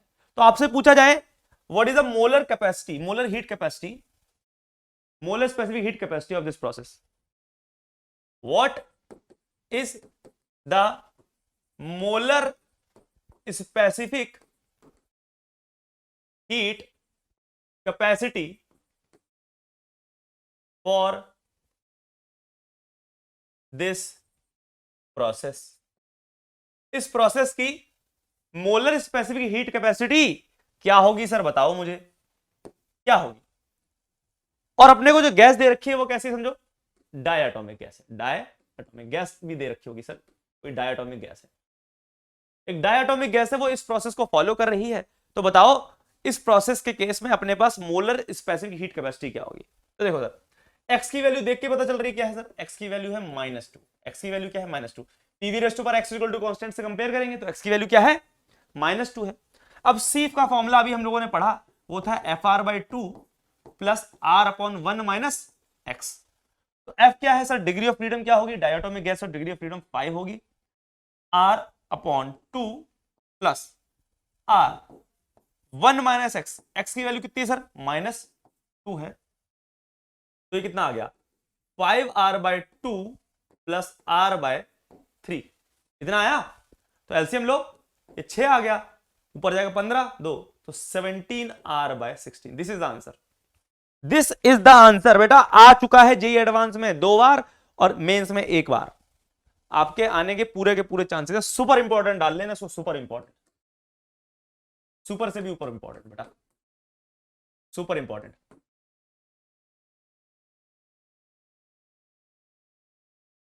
इस टाइप का सवाल आएगा। ठीक है, इतनी चीज क्लियर है कि नहीं? तो आपको मैंने करा के भी दिखा दिया कि भाई साहब इस टाइप से सवाल अपने पास बन सकता है। तो ये क्या है अपने पास, एक पॉलीट्रोपिक प्रोसेस, इसमें आप लोगों को मोलर हीट कैपेसिटी निकालनी थी। अब देखो आज का जो लास्ट है आ गया, वो क्या आ गया, साइक्लिक प्रोसेस। के बाद हम लोगों ने सवाल करने हैं साइक्लिक प्रोसेस। नाम से ही पता चल रहा है कि सर साइक्लिक है, साइकिल बनेगी कोई, यानी कि कोई लूप बनेगा। क्या बनेगा? लूप बनेगा। अब लूप कैसा भी हो सकता है, लेकिन अपने को जो लूप आएंगे वो जनरली सिमेट्रिक आएंगे। कभी रेक्टेंगल बना होगा, कभी स्क्वायर बना होगा, कभी सर्कल बना होगा, कभी इलिप्स बना होगा। यानी कि अपने को जो लूप दिखाई पड़ेंगे ना वो सिमेट्रिक से दिखाई पड़ेंगे। वरना लूप तो कुछ भी हो सकता है सर। जैसे मैंने बताया, ये समझो पीवी कर्व है अपना, ये प्रेशर है, ये वॉल्यूम है। साइक्लिक का मतलब क्या होता है कि सर जहां से स्टार्ट किए, समझो यहां से स्टार्ट किए, ठीक है ना, इस प्रेशर वॉल्यूम से स्टार्ट किए, आगे गए गए गए गए, घूम फिर के घूम फिर के घूम फिर के वापस यहीं पे आ गए, ठीक है। तो ये हो गया लूप। अब ये लूप आपको सिमेट्रिक दिख रहा है देखने में? नहीं सर, ना ये सर्कल दिख रहा है, ना ये एलिप्स दिख रहा है, ना रेक्टेंगल दिख रहा है, ना ट्रायंगल दिख रहा है, कुछ नहीं दिख रहा है। तो ये भी लूप, ये भी क्या है, साइक्लिक प्रोसेस। यानी जहां से स्टार्ट किए, समझो ए पॉइंट से स्टार्ट किए, ठीक है ना, ए से गए, घूम के घूम के घूमते घूमते घूमते वापस ए पे आ गए। तो जहां से स्टार्ट किए वहीं पे वापस घूम के आ गए, उसे क्या कहते हैं हम लोग? साइक्लिक प्रोसेस कहते हैं। क्या कहते हैं उसे हम लोग? सर साइक्लिक प्रोसेस कहते हैं उसे हम, ठीक है ना। तो सर जो साइक्लिक प्रोसेस होता है उसके केस में इंटरनल एनर्जी का चेंज क्या होगा? तो बेटा जो चेंज इन इंटरनल एनर्जी होता है साइक्लिक प्रोसेस में, वो कितना हो जाएगा? बेटा जहां से चले आप, समझो यहां से चले आप, यहां पे कुछ टेम्परेचर होगा, घूम फिर के समझो टेम्परेचर चेंज हो रहा हो रहा हो रहा हो रहा हो रहा हो रहा हो रहा, यहां पे वापस आ गए उसी पॉइंट पे, तो टेम्परेचर तो वापस वही हो गया। और इंटरनल एनर्जी तो किस पर डिपेंड करती है? टेम्परेचर पर। तो जो इनिशियल टेम्परेचर था वही क्या हो गया बाद में? फाइनल टेम्परेचर हो गया। तो इसका मतलब इंटरनल एनर्जी तो क्या हो जाएगी इसकी? जीरो हो जाएगी। तो याद रखना साइक्लिक प्रोसेस के केस में जो इंटरनल एनर्जी होती है वो क्या हो जाती है? जीरो हो जाती है। क्यों? क्योंकि सर इंटरनल एनर्जी तो क्या होती है अपने पास, आपको बताया था ना, चेंज इन इंटरनल एनर्जी क्या हो जाती है अपने पास? चेंज इन इंटरनल एनर्जी क्या हो जाएगी अपने पास? ये होती है अपने पास n into F by two R delta T, ठीक है ना, क्योंकि इंटरनल एनर्जी टेम्परेचर पे डिपेंड करती है। तो चेंज क्या हो जाएगा sir? n F by two R delta T. अगर आप इनिशियली ए पॉइंट पे थे और घूम फिर के वापस ए पॉइंट पे आ गए, तो आप जिस टेम्परेचर पे थे घूम फिर के उसी टेम्परेचर पे आ गए, तो पूरे प्रोसेस का जो चेंज इन टेम्परेचर होगा वो तो क्या हो जाएगा अपने पास? जीरो। टेम्परेचर चेंज ही नहीं हुआ, ठीक है ना, स्टेट फंक्शन है ना इंटरनल एनर्जी। तो चेंज इन इंटरनल एनर्जी क्या हो जाएगा? N f by two R delta. तो इसलिए साइक्लिक प्रोसेस के केस में जो चेंज इन इंटरनल एनर्जी होती है वो क्या होती है अपने पास? जीरो होती है। क्या होती है? जीरो होती है। Change in internal energy zero होती है।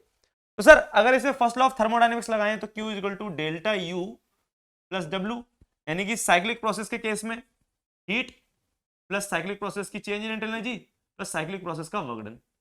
सर ये चीज तो जीरो हो गई, तो इसका मतलब साइक्लिक प्रोसेस के केस में जो भी हीट आती है वो सिंपली किसके इक्वल होती है?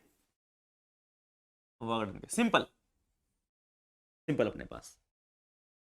तो साइक्लिक प्रोसेस के केस में जो भी हीट आती है अपने पास वो सिंपल किसके बराबर हो जाती है? वर्क डन के बराबर हो जाती है। किसके बराबर हो जाती है?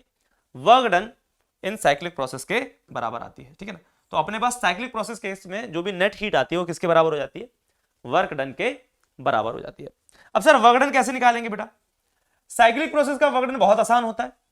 जो भी बेटा इस लूप का एरिया होता है ना, इस लूप का एरिया होता है वही क्या होता है अपने पास? वर्क होता है। तो एरिया ऑफ लूप ही क्या होता है अपने पास? क्या होता है अपने पास? Work done in cyclic process, ठीक है। Work done in cyclic process, work done in cyclic process. तो जो एरिया ऑफ लूप होता है ना वही क्या होता है? Work done in cyclic process होता है, ठीक है ना। हमेशा लूप का एरिया देख लेना, वही क्या हो जाएगा? Work done in cyclic process. लेकिन वर्क डन तो अपने पास सर पॉजिटिव भी हो सकता है और नेगेटिव भी हो सकता है, ये कैसे पता चलेगा? आपने तो बस सर लूप का एरिया निकाला, वो तो मैग्नीट्यूड आएगा वर्क का। सर पॉजिटिव नेगेटिव कैसे पता चलेगा? अब देखो बेटा, अगर तो लूप अपने पास क्या है? क्लॉकवाइज है। अगर लूप कैसा है अपने पास, क्लॉकवाइज, क्लॉकवाइज, जो वर्गडन आएगा वो अपने पास कैसा आएगा, पॉजिटिव, ठीक है ना। आप एरिया निकालना, उसके आगे पॉजिटिव लगा देना, यानी कि पॉजिटिव वर्गडन हो गया। अगर लूप क्या है अपने पास, एंटी क्लॉकवाइज, उल्टा चल रहा हो ऐसे, ठीक है ना, एंटी क्लॉकवाइज, जो वर्गडन आएगा अपने पास वो क्या आएगा अपने पास, नेगेटिव आएगा। इस चीज का ध्यान रखना बस।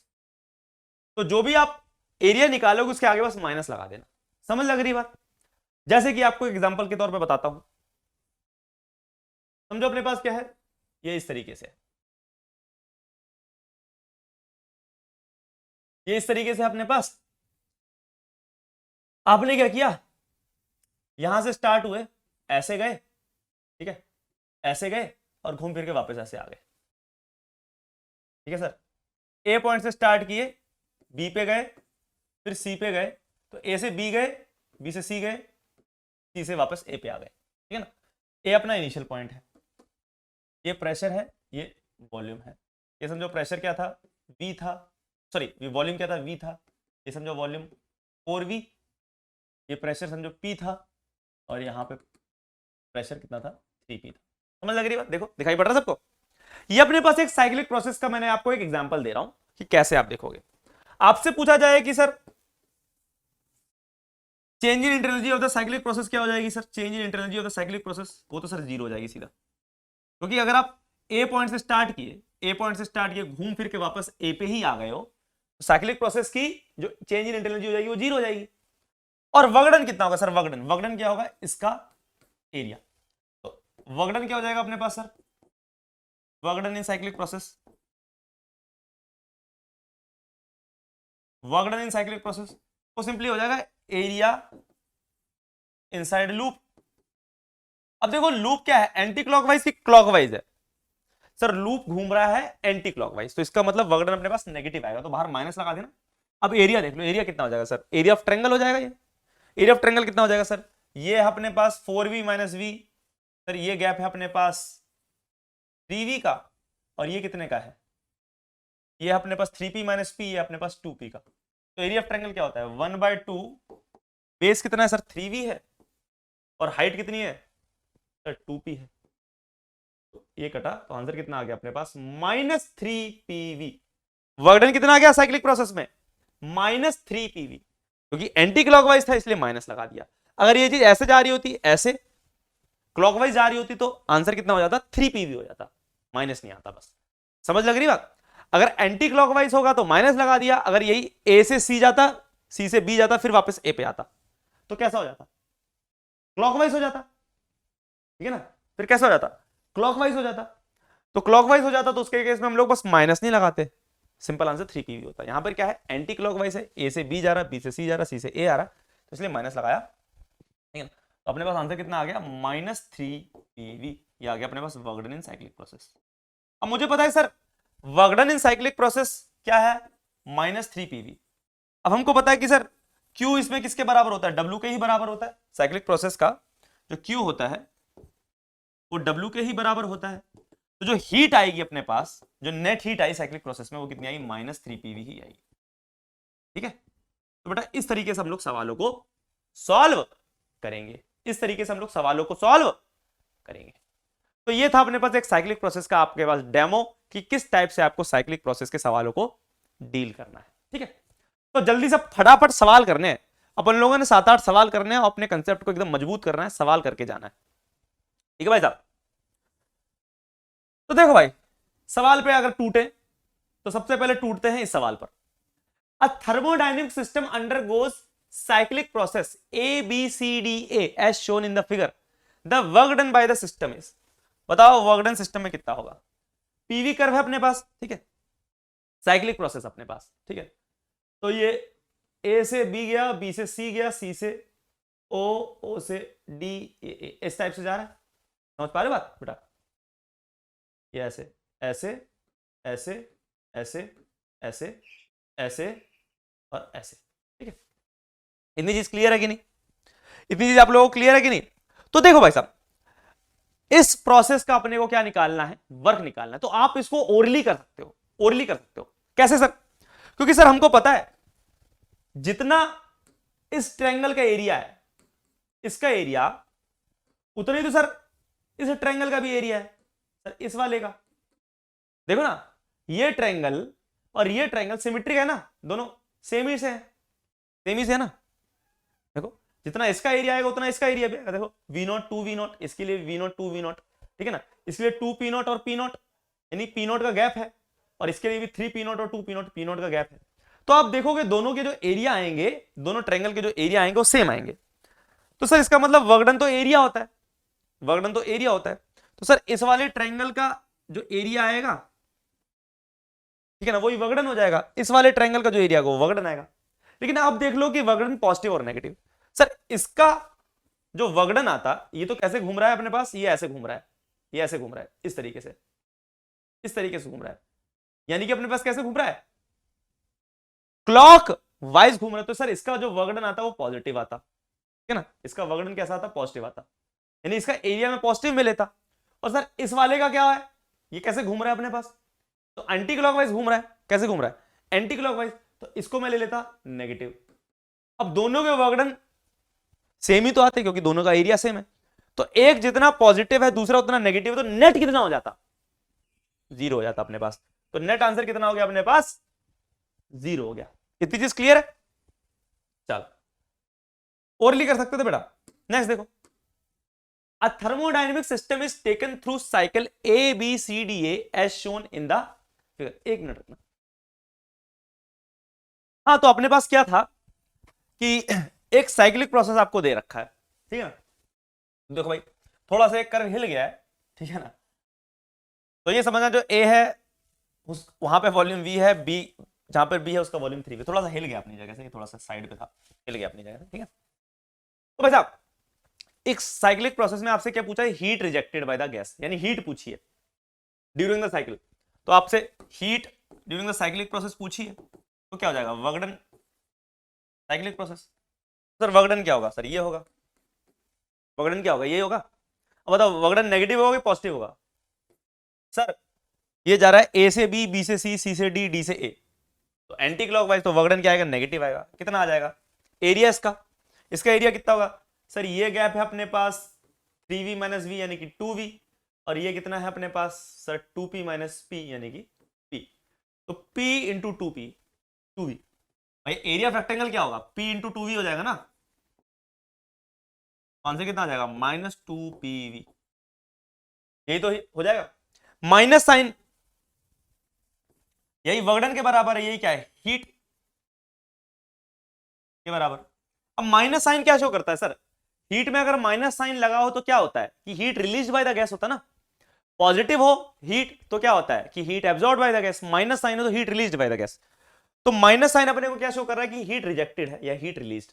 तो अपन से तो सिर्फ मैग्नीट्यूड पूछा है, तो आंसर कितना हो जाएगा 2pv हो जाएगा, ठीक है ना। चलो नेक्स्ट देखो, नेक्स्ट क्या है, an ideal gas goes from state A to state B via 3 different processes as indicated in the PV diagram. If Q1, Q2, Q3 indicate the heat absorbed by the gas during the 3 processes, and delta 1, delta U1, delta U2, delta U3 indicate the change in energy along the 3 processes respectively। देखो एक चीज बताओ, वो A point से B point पे जा रहा है, एक बार इस प्रोसेस से जा रहा है, एक बार इस प्रोसेस से जा रहा है, और एक बार इस प्रोसेस से जा रहा है, ठीक है। तो देख के बताओ मुझे कि तीनों प्रोसेस में जो चेंज इन इंटरनल एनर्जी होगा वो किसका ज्यादा होगा, किसका कम होगा, या सबका बराबर होगा। देखो बेटा जो चेंज इन इंटरनल एनर्जी है वो तो टेम्परेचर पे डिपेंड करता है, इनिशियल और फाइनल। क्योंकि चेंज इन इंटरनल एनर्जी क्या होता है, डेल्टा यू क्या होता है, n f by 2 R delta T, अरे यही तो होता है। तो एक गैस को चाहे आप ए से बी फर्स्ट प्रोसेस के लेके जाओ, चाहे सेकंड से चाहे थर्ड से, 5 पे तो डिपेंड करता ही नहीं है, वो तो इनिशियल और फाइनल कंडीशन पे डिपेंड करता है। तो इनिशियल टेम्परेचर जो ए पर है और जो बी पर है उस पर तो डिपेंड करेगा ना। इनिशियल टेम्परेचर जो ए पर है और जो फाइनल टेम्परेचर बी, उसी पे तो डिपेंड करेगा, पाथ पे तो डिपेंड करेगा नहीं। तो तीनों के तीनों केसेस में जो अपने पास डेल्टा यू आएगा वो सेम आएगा। तो यानी कि ये वाला ऑप्शन और ये वाला ऑप्शन तो है ही नहीं, कौन सा ऑप्शन हो सकता है, ये ऑप्शन हो सकता है, ठीक है ना। देखो इसमें भी क्या है, सेम है, इसमें भी सेम है। अब बात करते हैं किसकी सर, अब बात किसकी करें, हीट की। तो देखो Q क्या होता है सर, Q होता है अपने पास डेल्टा U प्लस W। अब सबके केस में डेल्टा U तो क्या है, सेम है, तीनों प्रोसेस के केस में डेल्टा U तो सेम है, तो जिसका वर्कडन ज्यादा होगा उसका Q ज्यादा होगा, जिसका वर्कडन ज्यादा होगा उसी का तो Q ज्यादा होगा ना। डेल्टा U तो तीनों प्रोसेस में सेम है, तो वर्कडन देखो किसका ज्यादा होगा। वर्कडन क्या होता है, अगर अपने पास पीवी कर्व हो तो वर्कडन क्या होता है, ये बेटा साइक्लिक प्रोसेस नहीं है, ठीक है ना, ये अलग अलग प्रोसेसेस हैं, ठीक है ना, उनका वर्कडन निकालना है। तो वर्कडन क्या होता है सर, एरिया अंडर कर्व। तो बताओ सबसे ज्यादा एरिया अंडर कर्व किसमें आ रहा है सर, इस वाले प्रोसेस में, थर्ड प्रोसेस में। इसका तो कोई एरिया नहीं होगा क्योंकि कैसा है, आइसोकोरिक। जो भी एरिया आता है ये आइसोबारिक प्रोसेस होता है, उसी केस में आता, तो इसका तो सर इतना सा एरिया आ रहा है। इस वाले प्रोसेस का सर एरिया कितना आ रहा है, इसका इतना एरिया आ रहा है सेकंड वाले प्रोसेस का, और थर्ड वाले प्रोसेस का, मतलब सेकंड वाले प्रोसेस का एरिया इतना आ रहा है, ठीक है ना, एरिया अंडर कर्व। और जो अपने पास फर्स्ट वाला प्रोसेस, सबसे पहला प्रोसेस है, उसका एरिया कितना आएगा सर, उसका एरिया सबसे ज्यादा आएगा, उसका एरिया देखो सबसे ज्यादा आ रहा है।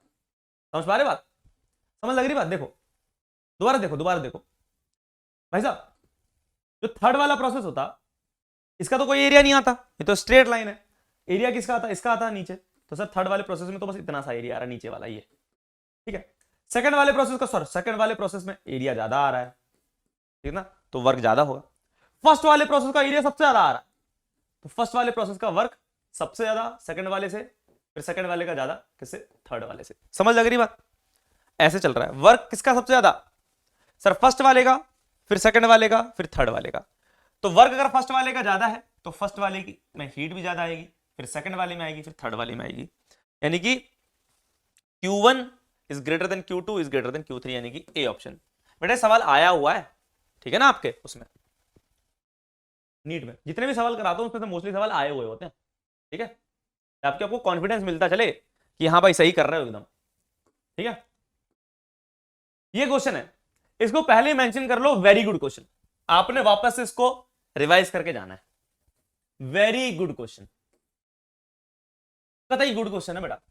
आपने जब रिवीजन करना है तो इस क्वेश्चन को फिर से रिवाइज करना है बढ़िया तरीके से, ठीक है। तो भाई साहब क्या है ये क्वेश्चन, क्वेश्चन क्या कह रहा है, सबसे पहले साइक्लिक प्रोसेस नहीं है, साइक्लिक प्रोसेस का मतलब घूम के वापस वहीं पे आना। यहां पे क्या है, पहले ए से बी गया, बी से सी गया, और यहां से ए से सी जा रहा है, ठीक है ना, तो साइक्लिक प्रोसेस नहीं है, ए टू बी टू सी, और ये ए टू सी है, तो साइक्लिक प्रोसेस नहीं है अपने पास। फिगर क्या बोल रहा है, figure below shows two paths, दो पाथ शो कर रहा है ए से सी जाने के, ए से सी जाने के दो पाथ शो कर रहा है, कि पहले आप ए से बी चले जाओ, फिर बी से सी चले जाओ, या तो आप ए से डायरेक्ट सी चले जाओ, ठीक है ना। तो एक तो पाथ ये हो गया, ये वाला पाथ तो आपको दिखाई पड़ रहा है, ये वाला पाथ, और एक तो पाथ है आपके पास ये वाला हो गया, ये वाला पाथ है डायरेक्ट वाला पाथ, ठीक है। तो अपने पास दो पाथ से क्या कर रहा है, ए से सी जा रहा है। इन प्रोसेस ए से बी जब वो जा रहा है तो 400 joule of heat is added to the system. जब आप ए से बी जा रहे हो तो कितनी हीट दी, 400 जूल, यानी कि जो हीट आई ए टू बी वो कितनी आई, 400 जूल। आपने 400 joule added to the system, यानी कि हीट एब्जॉर्ब करी, इसलिए मैंने प्लस में लिखा है, ठीक है ना। And in process B to C 100 joule of heat is added to the system. B to C कितना हुआ सर, बी टू सी कितनी हीट एब्जॉर्ब करी सर, 100 जूल एब्जॉर्ब करी। तो टोटल बताओ ए से सी कितनी हीट एब्जॉर्ब करी होगी सर, ए टू बी करी 400 जूल, बी से सी करी सर 100 जूल। तो अगर मैं प्रोसेस ए बी सी की बात करूं, यानी ए से बी, बी से सी, तो इस प्रोसेस में टोटल हीट कितनी आई सर, 400 जूल प्लस 100 जूल, यानी कि 500 जूल, इतनी हीट एब्जॉर्ब करी, ठीक है, ठीक है। तो पूछा जा रहा था heat absorb by the system in the process AC, तो एसी वाले प्रोसेस में कितनी हीट एब्जॉर्ब करी, अपने से ये पूछा जा रहा है। ये जो ए टू सी डायरेक्ट वाला प्रोसेस है ना, इसमें कितनी हीट एब्जॉर्ब करी, ये अपने से पूछा जा रहा है। तो देखो भाई साहब, हमको पता है कि फर्स्ट लॉ ऑफ थर्मोडायनेमिक्स लगाना है, क्या लगाना है, फर्स्ट लॉ ऑफ थर्मोडायनेमिक्स लगाना है। तो सबसे पहले फर्स्ट लॉ ऑफ थर्मोडायनेमिक्स हम लोग लगाते हैं किसमें, कौन से वाले में, फर्स्ट लॉ ऑफ थर्मोडायनेमिक्स सबसे पहले लगाएंगे हम किसमें, process A to B to C वाले में, ठीक है ना। तो क्या होता है सर, प्रोसेस जो ए टू बी टू सी जा रहा है, ए से बी से सी, तो इस केस में अगर मैं फर्स्ट लॉ ऑफ थर्मोडायनेमिक्स लगाऊं तो Q यानी कि heat is equal to delta U plus W, ठीक है ना। तो ये जो हीट है ये एबीसी पूरे प्रोसेस के लिए, तो कितनी आई थी सर, 500 आई। डेल्टा यू फाइंड करना है, डेल्टा यू तो नहीं पता कि सर यहां से लेकर यहां तक कितनी चेंज इन इंटरनल एनर्जी है, ये नहीं पता हमको, ठीक है। प्लस डब्ल्यू, वर्गडन तो निकाल सकते हो सर, ए बी सी का वर्गडन क्या होगा सर, इसका तो कोई वर्गडन नहीं होगा, ए टू बी कोई वर्गडन नहीं होगा, सिर्फ वर्गडन क्या होगा, बी से सी। बेटा अपने को ए बी सी का वर्गडन निकालना है इस प्रोसेस का।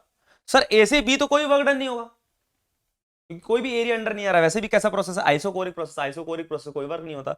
बी टू सी अपने पास वर्क आएगा, तो बी टू सी वर्क कितना हो जाएगा सर, बी टू सी ये पूरा वर्क आ जाएगा, एरिया अंडर करो ये पूरा, ये कितना हो जाएगा सर, ये हो जाएगा अपने पास एरिया ऑफ दिस पूरा रेक्टेंगल, ये कितना हो जाएगा 4 इंटू 10⁻³ ठीक है, इंटू 2 इंटू 10⁻³ बेटा ये भी कर थोड़ा सा खिसक गया है, अपने जो टाइपराइटर हैं उन्होंने थोड़ा सा कर्व खिसका दिया, 2 इधर चला गया, ये 2 इसके नीचे है, ये वाला जो 2 है ना वो यहां पर है, ठीक है, 4 उन्होंने ठीक बनाया हुआ है, समझ लग रही बात। तो अपने को इतना गंभीरता में नहीं जाना, समझ लग रही होगी आपको, ठीक है भाई। थोड़ा थोड़ा सा खिसक गया है, मतलब वैल्यूज थोड़ी सी वैसी हो गई हैं, तो या खिसका भी नहीं, मेरी समझ से मेरे को ऐसा लग रहा है कि खिसका हुआ। एक कर्व आपको दिखाई पड़ रहा है ना ऐसे करके, ये जो पॉइंट ना, ये वाला पॉइंट, ये वाला पॉइंट, ये वाला जो पॉइंट है ना, ये वाला पॉइंट, ये वाला पॉइंट, ये है 2 इंटू 10⁻³ मीटर क्यूब, और ये वाला पॉइंट कितना है 4 इंटू 10⁻³ मीटर क्यूब, ठीक है। तो बताओ सर ये गैप कितना आ गया, ये गैप कितना आ गया,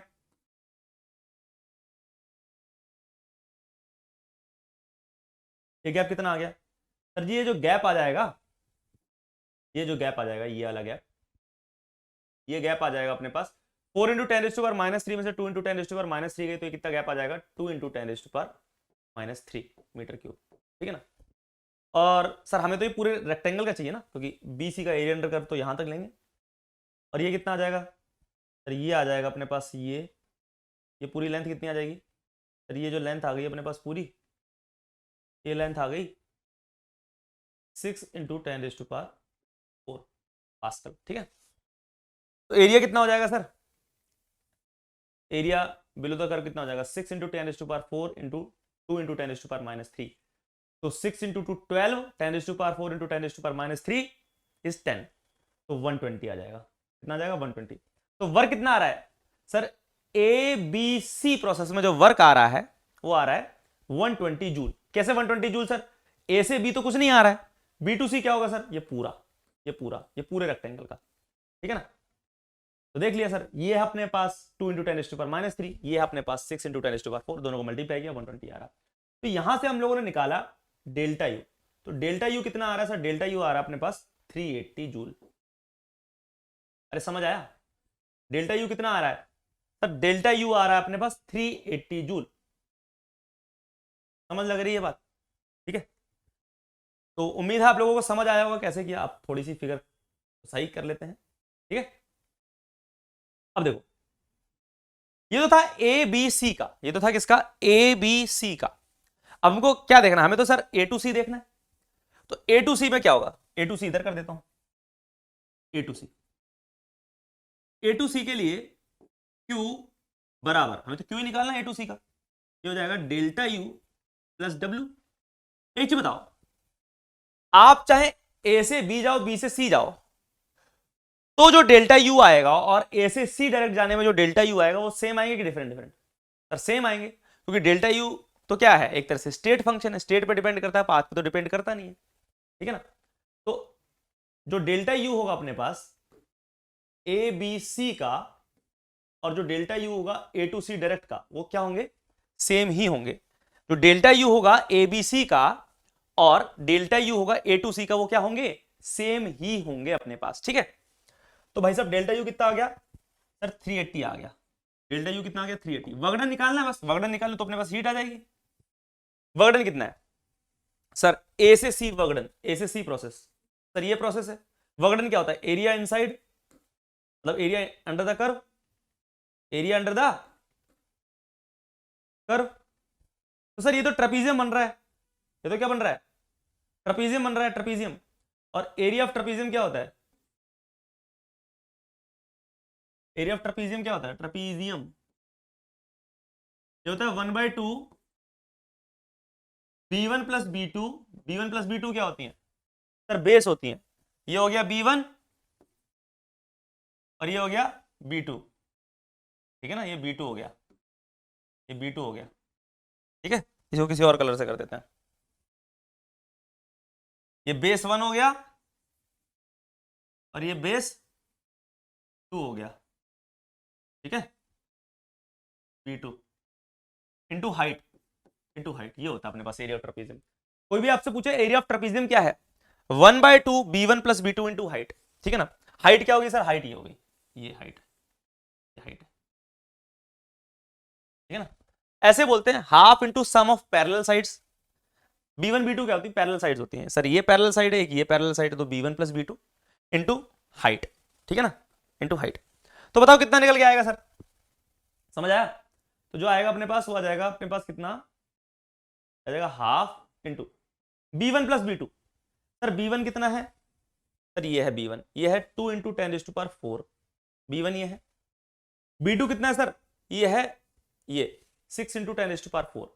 ऐड करोगे तो कितना हो जाएगा, 6 इंटू 10⁴ प्लस 2 इंटू 10⁴ 8 इंटू 10⁴, ठीक है ना। और इंटू हाइट करोगे, हाइट कितनी सर, ये गैप है, ये गैप, यानी कि 4 इंटू 10⁻³ को माइनस करोगे किससे, 2 इंटू 10⁻³ से, तो अपने पास कितना आ जाएगा 2। 8 इंटू 10⁴ मल्टीप्लाई बाय 2 इंटू 10⁻³ समझ लग रही है बात, इतनी चीज क्लियर है, ठीक है। तो हमारे पास ये जो आ गया निकल के, वो कितना निकल के आया, कितना निकल के आया, समझ आया ना बेटा, समझ आया ना क्या किया। मैं लिख दूं क्या b1 b2 कितना है, इधर लिख देता हूं b1 b2। b1 है अपने पास 2 इंटू 10⁴, b2 है 6 इंटू 10⁴, और जो h लिया मैंने वो कितना है, h गैप है, इसके बीच का गैप वो कितना है, 2 इंटू 10⁻³ का।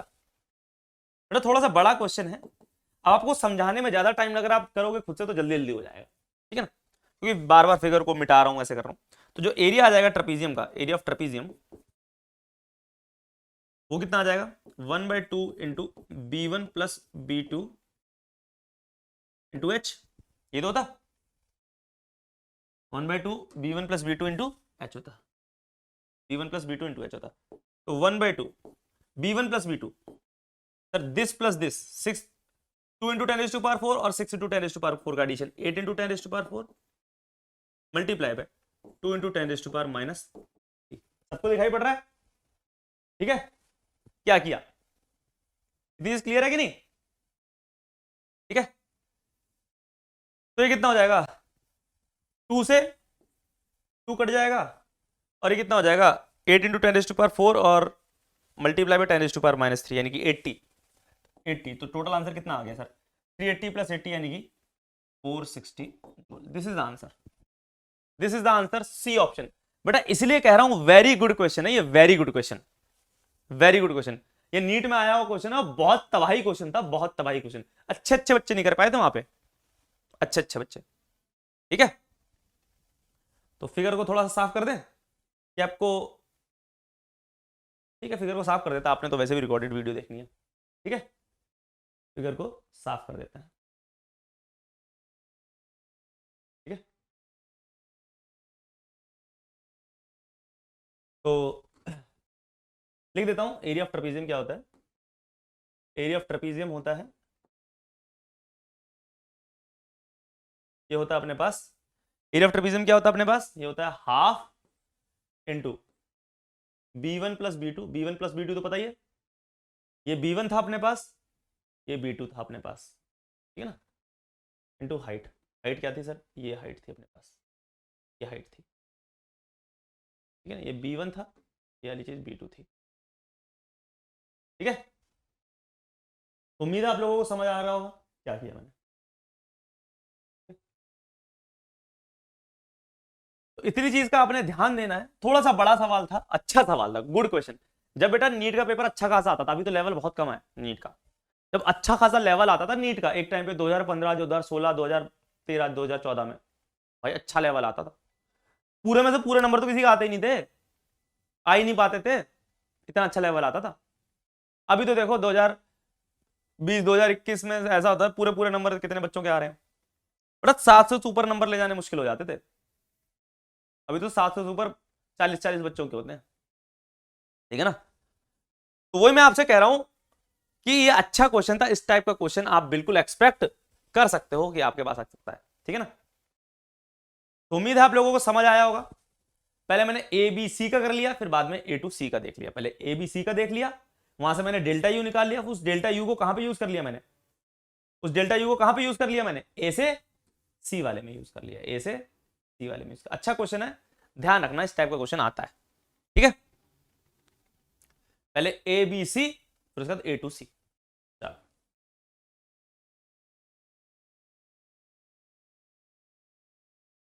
चलो देखो, the volume we of a monatomic gas है, varies with its temperature as shown in the graph. The ratio of work done by the gas to the heat absorbed when it undergoes a change from state A to state B. देखो आपको ये graph बनाना रह गया था, ये volume temperature का graph ऐसा है, इस तरीके से, ठीक है। इस तरीके से अपने पास है वॉल्यूम टेम्परेचर का ग्राफ। ये ए है, ये बी है, ए से बी जा रहा है, ठीक है। इस तरीके से अपने पास ए टू बी जा रहा है। As shown in the graph, the ratio of work done by the gas to the heat absorbed by it when it undergoes a change from A to B. A से B अगर वो जा रहा है तो कितनी रेशियो का work done हुआ है और हीट एब्जॉर्ब, इसकी रेशियो निकालनी है एक तरह से, ठीक है ना। यानी कि वर्क डन और हीट एब्जॉर्ब की अपने को रेशियो निकालनी है। तो देखो आपको सवाल में जानबूझ के ये वैल्यूज नहीं दी थी, कुछ भी नहीं दिया था।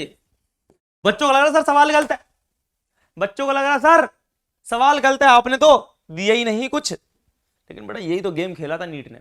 गुड क्वेश्चन, कौन सा क्वेश्चन, गुड क्वेश्चन। चलो डालो इसे, इसको भी रिवाइज करना। बेटा उन्होंने जानबूझ के ये चीज नहीं दी थी। बच्चे कहते सर कुछ तो दिया ही नहीं आपने, निकाले तो निकाले कैसे। बेटा इसमें निकालने के लिए कुछ अपने को चाहिए ही नहीं, कुछ निकालने को लिए चाहिए ही नहीं।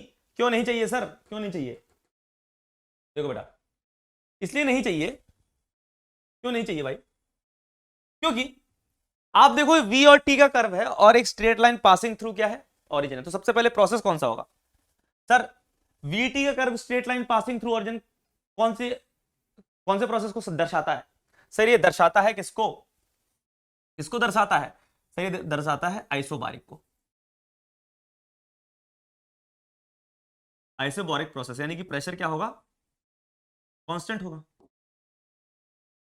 अब सर आइसोबारिक प्रोसेस से अगर प्रेशर कांस्टेंट है तो हमको तो चीजें चाहिए ही नहीं।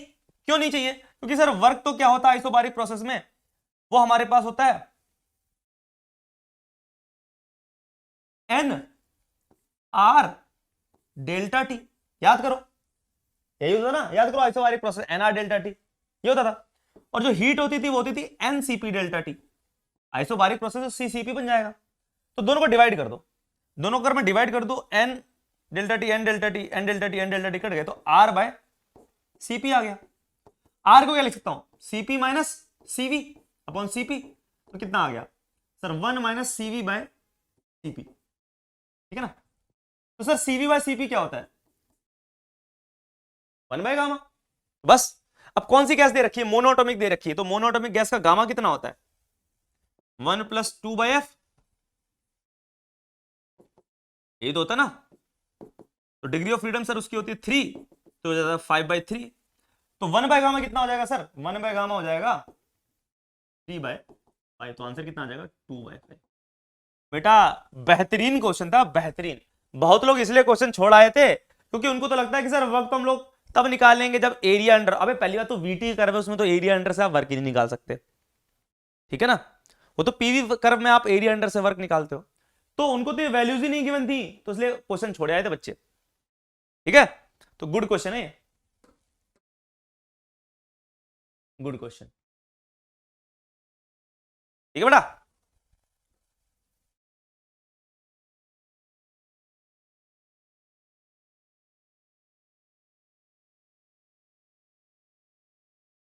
क्वेश्चन क्या है, मोनोटोमिक गैस, कैसी गैस है, monatomic gas at pressure P1 and volume V1 is compressed adiabatically to 1/8 of its original volume, what is the final pressure. अब देखो आइडियाबैटिक जो अपने पास प्रोसेस, उसका उसकी P और V में इक्वेशन क्या होती है, PV raise to power gamma is equal to constant. ठीक है ना, अभी हमने देखा मोनोटोमिक गैस के लिए गामा कितना आता है सर, मोनोटोमिक गैस के लिए जो गामा आता है वो आता है अपने पास 5/3 आता है। ठीक है, तो PV raise to power 5/3 is equal to constant, ये आ जाएगी इक्वेशन। अब आप इसको ऐसे भी तो लगा सकते हो, P1 V1 यानी कि दो स्टेट के लिए, गैस की दो स्टेट के लिए लगा सकते हो ना, क्या लगा सकते हो, P1 V1 की power 5/3 is equal to P2 V2 की पावर 5/3, लगा सकते हो कि नहीं लगा सकते, गैस की किन्हीं भी दो स्टेट के लिए लगा सकते हो ना।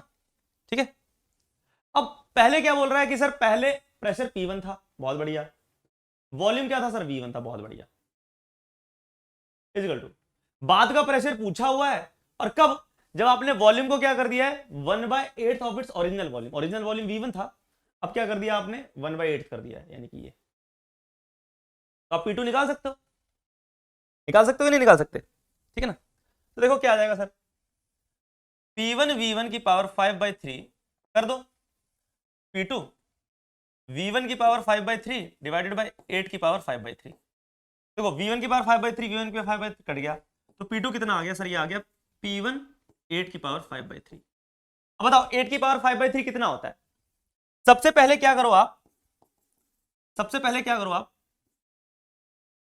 ये इसका मतलब ऐसे समझो कि ये 1/3 है, उसकी पावर क्या है 5, तो सबसे पहले आप क्या करो, क्यूब रूट करो, 8 का क्यूब रूट क्या होता है सर 2, और फिर 2 की पावर 5, यानी कि ये क्या बन गया एक तरह से P1, 8 का क्यूब रूट कितना हो गया सर 2, 2 की पावर 5, सर 2 की पावर 5 क्या होता है, 2 2 जा 4, 2 जा 8, 2 जा 16, 2 जा 32, तो आ गया कितना 32 P1, this is the answer, 32 P1, 32 P1। समझ आया, तो इस टाइप के सवाल भी आपको डील करने को मिल सकते हैं। अब देखो ये अच्छा सवाल, good question, this is good question, good question. देखो during an adiabatic process the pressure of the gas is found to be proportional to the cube of its temperature, good question है बेटा, लिख लेना गुड क्वेश्चन करके। During an adiabatic process है, the pressure of a gas is found to be proportional to the cube of its temperature, जो pressure है वो क्या है, proportional two cube of its temperature, the ratio of CP/CV is, CP/CV यानी कि क्या होता है गामा, ये फाइंड करना है अपने को, गामा फाइंड करना है, क्या फाइंड करना है, गामा अपने को फाइंड करना है, गामा अपने को फाइंड करना है, तो कैसे फाइंड करेंगे सर, देखो P इज डायरेक्टली प्रोपोर्शनल टू T का क्यूब है, तो PT में अपने को दे रखा, तो याद करो PT क्या होता था अपने पास आइडियाबैटिक प्रोसेस में, ये होता था P की पावर 1 माइनस गामा, T की power gamma is equal to constant, ये होता था। ठीक है ना, यहां पे तो P के पास भी पावर है, T के पास भी पावर है, आप इसको थोड़ा सा देखो, इसको अगर आप लिखोगे तो ऐसे लिख सकते हो, इसको आप लिख सकते हो, तो P इज इक्वल टू कुछ कांस्टेंट इंटू T का क्यूब लिख सकते हो, आपने प्रोपोर्शनलिटी हटा दिया, कुछ कांस्टेंट आ गया, इसको इधर लेके जाओ, तो P T की power -3 is equal to constant आ गया, ये आया समझ, क्या किया बेटा, प्रोपोर्शनलिटी हटाओ कुछ कांस्टेंट आ जाएगा, T का क्यूब इधर लेके, तो ऐसे आ गया। अब देखो इसको कंपेयर करना है, ठीक है ना, लेकिन सर यहाँ पे P की पावर में तो कुछ है ही नहीं, यहाँ पे तो P की पावर में कुछ है, तो ऐसा करो आप इसमें भी P की पावर में से उड़ा दो, ये उड़ा दो, इसको उड़ा दो, कैसे उड़ाएंगे सर, मैंने बताया था ना कभी कभी आपको क्या करना पड़ेगा, पावर उड़ानी पड़ेगी, तो क्या कर दो, ऊपर दोनों तरफ क्या कर दो, दोनों साइड 1 की पावर 1 माइनस गामा कर दो, अरे समझ आ रहा है, दोनों साइड 1/1 की पावर 1 माइनस गामा कर दो, ठीक है ना, दोनों साइड क्या कर दिया, पावर में 1/1 माइनस गामा कर दिया, तो सर जब मल्टीप्लाई होगा तो 1 माइनस गामा से 1 माइनस गामा कट जाएगा तो P बचेगा, और T के ऊपर क्या आ जाएगा, T upon gamma upon 1 minus gamma is equal to constant के ऊपर जो मर्जी पावर हो तो कांस्टेंट T रहता है। तो आपने क्या किया, इस इक्वेशन को थोड़ा सा मॉडिफाई कर लिया अपनी सिचुएशन के हिसाब से। बेटा आपको करना पड़ेगा, अगर आप नहीं करोगे ना बेटा बहुत कॉम्प्लिकेशन है फिर इस सवाल में, लंबा पड़ेगा। ये बेस्ट ट्रिक है करने की अगर आपको अपना टाइम बचाना है। अगर आप नहीं करना चाहते आप देसी तरीके से करो, करते रह जाओगे, ठीक है ना। कैलकुलेशन जितनी ज्यादा बड़ी होगी उतनी ज्यादा उस एग्जाम के प्रेशर में बैठकर सिली मिस्टेक करने के चांसेस ज्यादा होते हैं, ठीक है ना। तो भाई साहब पी टी की power gamma upon 1 minus gamma is equal to constant. तो अब इसको और इसको कंपेयर करो। अब देखो पी की पावर 1, यहां पे पी की पावर 1 है, गामा की पावर 1 अपॉन 1 माइनस गामा। तो सर इसको और इसको कंपेयर करूं, टी की पावर को कंपेयर करूं, तो गामा अपॉन 1 माइनस गामा किसके बराबर है, एक तरह से -3, यहां से निकल जाएगा। Gamma is equal to -3 plus 3 gamma, तो यहां से कितना आ गया अपने पास 3 इज इक्वल टू 2 गामा, तो गामा की वैल्यू कितनी आ गई 3/2, खत्म। बेटा इस टाइप के क्वेश्चन बहुत फेमस हैं, खूब एडवांस में पूछे जाते हैं, खूब जेईई मेंस में पूछे जाते हैं और खूब नीट में पूछे जाएंगे। तो याद रखना, ध्यान रखना, ठीक है ना, याद रखना और ध्यान रखना इस चीज का कि अपने को कभी कभी मॉडिफिकेशन करनी पड़ सकती है अपने क्वेश्चन के अकॉर्डिंग इक्वेशंस में, ठीक है बेटा। अरे इतनी चीज क्लियर है बाबू, ठीक है। चलो यार देखो question, a monatomic gas at a pressure P having a volume V expand isothermally to volume 2V। Isothermally जाती तो यानी कि PV is equal to constant, अगर PV कांस्टेंट है, ठीक है, and then adiabatically to volume 16V। यानी कि एक गैस क्या करती है, पहले क्या करती है, एक्सपेंड करती है आइसोथर्मली, ठीक है ना, और फिर आइडियाबेटिकली एक्सपेंड कर रही है। पहले आइसोथर्मली कर रही है फिर आइडियाबेटिकली कर रही है। यानी कि एक स्टेट से दूसरी स्टेट पहले कैसे जा रही है, आइसोथर्मली, यानी कि P1V1 is equal to P2V2 लग रहा है पहले, फर्स्ट स्टेट से सेकंड स्टेट पे जा रही है आइसोथर्मली। फिर उसके बाद क्या कर रही है वो, सर वो आइडियाबेटिक प्रोसेस कर रही है, यानी कि PV raise to power gamma is equal to constant, ठीक है ना। तो हो जाएगी P1V1, मतलब अब यहां से सेकंड स्टेट से कर रहा हूं ना, देखो वो कह रहा है एक गैस क्या कर रही है, फर्स्ट स्टेट से सेकंड स्टेट पे जा रही है, यानी कि एक्सपेंड कर रही है, ठीक है, V वॉल्यूम से 2V वॉल्यूम पे आइसोथर्मली। फिर 2V से किस पे जा रही है, 16V पे जा रही है आइडियाबेटिकली। यानी फर्स्ट स्टेट से सेकंड स्टेट पे जा रही है आइसोथर्मली, सेकंड स्टेट से थर्ड स्टेट पे जा रही है आइडियाबेटिकली। तो P1V1 is equal to P2V2, ये फर्स्ट स्टेट की कंडीशन, ये सेकंड स्टेट की कंडीशन आइसोथर्मल प्रोसेस के हिसाब से। अब आइडियाबेटिक प्रोसेस के हिसाब से तो सेकंड स्टेट से P2V2 raise to power gamma is equal to किसके बराबर है, P3V3 raise to power gamma. Second से थर्ड जा रही है वो आइडियाबेटिक के हिसाब से, फर्स्ट से सेकंड जा रही है वो आइसोथर्मल, सेकंड से थर्ड जा रही है वो आइडियाबेटिक जा रही है। तो मुझे उम्मीद आप कर लोगे। अब तो पूछा है था final pressure of the gas, final pressure पूछा है गैस का। तो इनिशियल प्रेशर कितना है सर, इनिशियल प्रेशर P1 तो क्या है, P है, वॉल्यूम V है, इनिशियल वॉल्यूम। P2 निकाल लेते हैं, ठीक है ना, P2 क्या है निकाल लेते हैं, और V2 कितना दे रखा है सर 2V, तो कितना हो गया भाई, V से V कट गया तो P2 कितना हो गया P/2, ये हो गया। अब क्या करना है सर, अब हमको लगाना है आइडियाबेटिक वाला, P2V2 की power gamma is equal to P3V3 की पावर गामा। P2 कितना है सर, P/2 है, V2 कितना है सर 2V है, V2 कितना है 2V है, power gamma is equal to P3 हमको चाहिए, फाइनल प्रेशर तो चाहिए, और V3 क्या है सर, फाइनल वॉल्यूम कितना सर 16V की पावर गामा। अब कर दो भाई साहब, यहां से क्या जाएगा P/2, गामा कितना है, गामा है 5/3, यानी कि जब गामा की वैल्यू 5/3 रखोगे तो 2 की पावर 5/3 आ जाएगा और V की पावर 5/3। कैलकुलेशन है थोड़ी सी बस, बाकी तो हो गया। अब P3 16, गामा की वैल्यू 5/3 रखोगे तो 16 की पावर 5/3 आएगा और V की पावर 5/3 आएगा। बेटा अगर आप कैलकुलेशन करने से डरोगे कि सर समझ नहीं आ रहा, फिर तो कुछ नहीं है, क्वेश्चन यहीं पे खत्म हो गया था। मैंने ये लगाया और ये लगाया, क्वेश्चन खत्म। अब कैलकुलेशन कर रहा हूं सिर्फ, ठीक है ना, वो नहीं हो रहा तो फिर कोई इलाज नहीं है, ये और ये तो कट ही जाएंगे। तो बताओ P3 कितना आ रहा है, P3 कितना निकल के आएगा सर? P3 जो निकल के आएगा वो निकल के आएगा अपने पास P इंटू, ये जाएगा अपने पास कितना, P/2 इंटू 2⁵ और नीचे आ जाएगा अपने पास 16⁵, ठीक है ना। 2⁵ इंटू 16⁵ और नीचे 2 तो एक एक्स्ट्रा है मल्टीप्लाई में। अब देखो 2⁵ और 16⁵ को मैं एक साथ लिख सकता हूं बेटा, आपके लिए एक एक स्टेप करके दिखा रहा हूं मैं। तो यहां पे 2/16, वरना तो मैं ओरली कर सकता हूं 5/3, ये आ जाएगा। इतना समझ आया? 2/16 को मैं क्या लिखता हूं सर? 8। तो अपने पास जो P3 आ रहा है, जो P3 आ रहा है,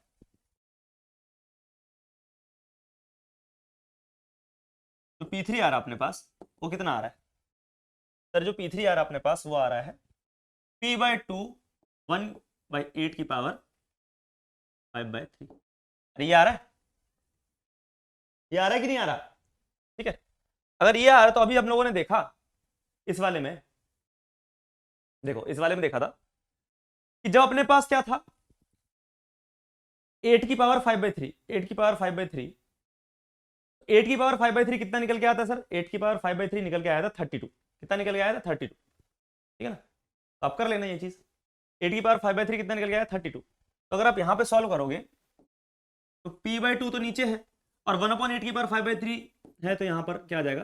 32 नीचे आ जाएगा। P3 कितना आ जाएगा अपने पास? P/64, P/64, this is answer, P/64। बेटा इसमें सिर्फ कैलकुलेशन देखनी थी और कुछ नहीं। इस टाइप के सवालों में सिर्फ क्या देखनी थी? कैलकुलेशन, और कुछ नहीं होता इन टाइप के सवालों में। चलो भाई साहब, a sample of gas expands from volume V1 to volume V2, the amount of work done by the gas is greatest when expansion is। देखो बेटा क्या बोल रहा है, कि एक सैंपल ऑफ गैस है, वो एक्सपेंड कर रही है V1 वॉल्यूम से V2 वॉल्यूम तक, ठीक है ना। समझो ये V1 वॉल्यूम है, ये V2 वॉल्यूम है, ठीक है ना। एक्सपेंड कर रही है 3 प्रोसेस के अकॉर्डिंग। समझो यहां से स्टार्ट करी है, एक बार ऐसे गई, ये समझो एडियाबैटिक है तो आइसोथर्मल थोड़ा सा इसके ऊपर होता है, हमको पता है। और ये क्या है? आइसोबारिक, आइसोबारिक बन रही है, दिखाई पड़ रहे हैं 3 प्रोसेस, ठीक है। 3 प्रोसेस के अकॉर्डिंग अपने पास क्या हो रहा है? एक्सपेंशन हो रहा है। एक आइसोबारिक है, ये आइसोबारिक है, ये आइसोथर्मल है, ये फर्स्ट है, ये सेकंड है, ठीक है ना, और ये थर्ड है, ठीक है। सर ये वाला तो हमको पता ही है कौन सा है, एडिया है। ये है अपने पास आइसोथर्मल। अभी आपने सिखाया था कि एडियाबैटिक वाला ज्यादा स्टीपर होता है, ये एडियाबैटिक है और ये आइसोबारिक है। तो बताओ, देखने से बताओ कि किसमें वगड़न ज्यादा होगा। बताओ किसमें वगड़न ज्यादा होगा, एक्सपेंड करने में वगड़न किसमें ग्रेटेस्ट है। वगड़न क्या होता है? Area under curve.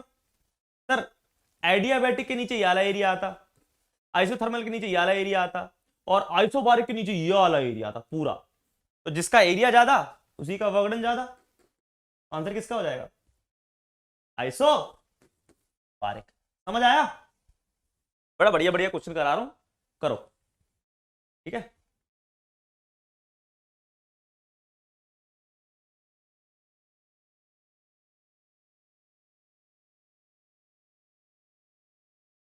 क्या है question? The thermodynamic processes are indicated in the following diagram, match the following। कौन सा प्रोसेस कौन सा वाला है? Process 1, process 2, process 3, process 4। Process 1, process 2, process 3, process 4, कौन सा वाला प्रोसेस इसका है?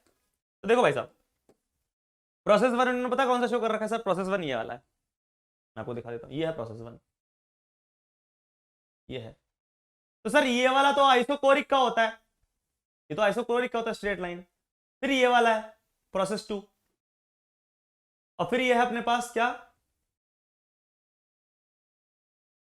प्रोसेस 3। ये अपने पास प्रोसेस 3 है और ये अपने पास प्रोसेस 4 है। तो सर फर्स्ट वाला आइसोकोरिक, दूसरा वाला एडियाबैटिक, तीसरा वाला आइसोथर्मल, और चौथा वाला आइसोबारिक। अरे ठीक है ना, तो बता दो भाई साहब। प्रोसेस 1 है आइसोकोरिक, प्रोसेस 2 है एडियाबैटिक, प्रोसेस 3 है आइसोथर्मल, और प्रोसेस 4 है अपने पास आइसोबारिक। तो P किसके साथ मिल रहा है सर? C के साथ मिल रहा है। Q किसके साथ मिल रहा है सर? A के साथ मिल रहा है। R किसके साथ मिल रहा है सर? D के साथ मिल रहा है। और S किसके साथ? B के साथ। तो option number B is the right answer. ठीक है, चलो इट इज क्लियर है। इस तरीके से हम लोग सवालों को उड़ाते हैं, उड़ा उड़ा के मारते हैं। ठीक है, एक क्वेश्चन और कर लो जाते जाते। The ratio of specific heat of a gas at constant pressure to that of constant volume is gamma. Obviously बात है, CP/CV यही होता है, gamma. The change in internal energy of the given mass of gas when the volume changes from V to 2V at constant pressure is. कितना change in internal energy होगा अगर volume change हो रहा है V से 2V at constant pressure? Constant pressure पे change हो रहा है। देखो भाई, प्रेशर क्या है अपने पास? कांस्टेंट है। प्रेशर क्या है अपने पास? कांस्टेंट है। तो ध्यान देना बेटा, प्रेशर अगर अपने पास कांस्टेंट है तो डेल्टा यू क्या आता था? NR डेल्टा टी, यानी कि NF/2R delta T. Change in internal energy यही तो होता था। अपन से क्या पूछा है? The change in internal energy of the given mass of gas when the volume changes from V to 2V at constant pressure P। Constant pressure. तो मैंने आपको याद करो, मैंने आपको डेल्टा यू का एक ये फॉर्मूला लिखवाया था, नहीं लिखवाया था? और एक फॉर्मूला ये भी लिखवाया था, F/2 P2V2 माइनस P1V1। लिखवाया था कि नहीं लिखवाया था? याद करो, लिखवाया था कि नहीं लिखवाया था? एक तो ये लिखवाया था NF/2R डेल्टा टी, और एक फॉर्मूला ये भी लिखवाया था F/2 P2V2 माइनस P1V1। अब एक चीज बताओ, कैसा प्रोसेस है सर? कैसा प्रोसेस है सर? कांस्टेंट प्रेशर वाला, यानी कांस्टेंट प्रेशर है तो P1 is equal to P2 ही होगा, प्रेशर तो सेम ही होगा जो कि P है। इनिशियल प्रेशर क्या है? P है ना, कांस्टेंट प्रेशर P है। तो P2V2 तो क्या है? P है। और गैस कैसी है सर?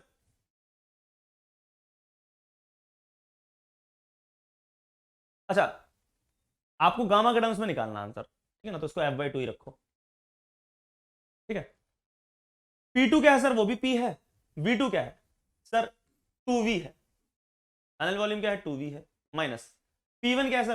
प्रेशर तो वही है, पुराना प्रेशर, पीक प्रेशर तो कांस्टेंट है। V1 कितना है सर? V है। ये आ गया अपने पास। तो कितना आ जाएगा? F/2 2PV माइनस PV, यानी कि PV। लेकिन अपने को आंसर F के टर्म्स में नहीं गिवन है, आपको को आंसर किसमें गिवन है? गामा के टर्म्स में। तो गामा क्या होता है सर? गामा होता है 1 + 2/f। तो gamma -1 is equal to 2/f।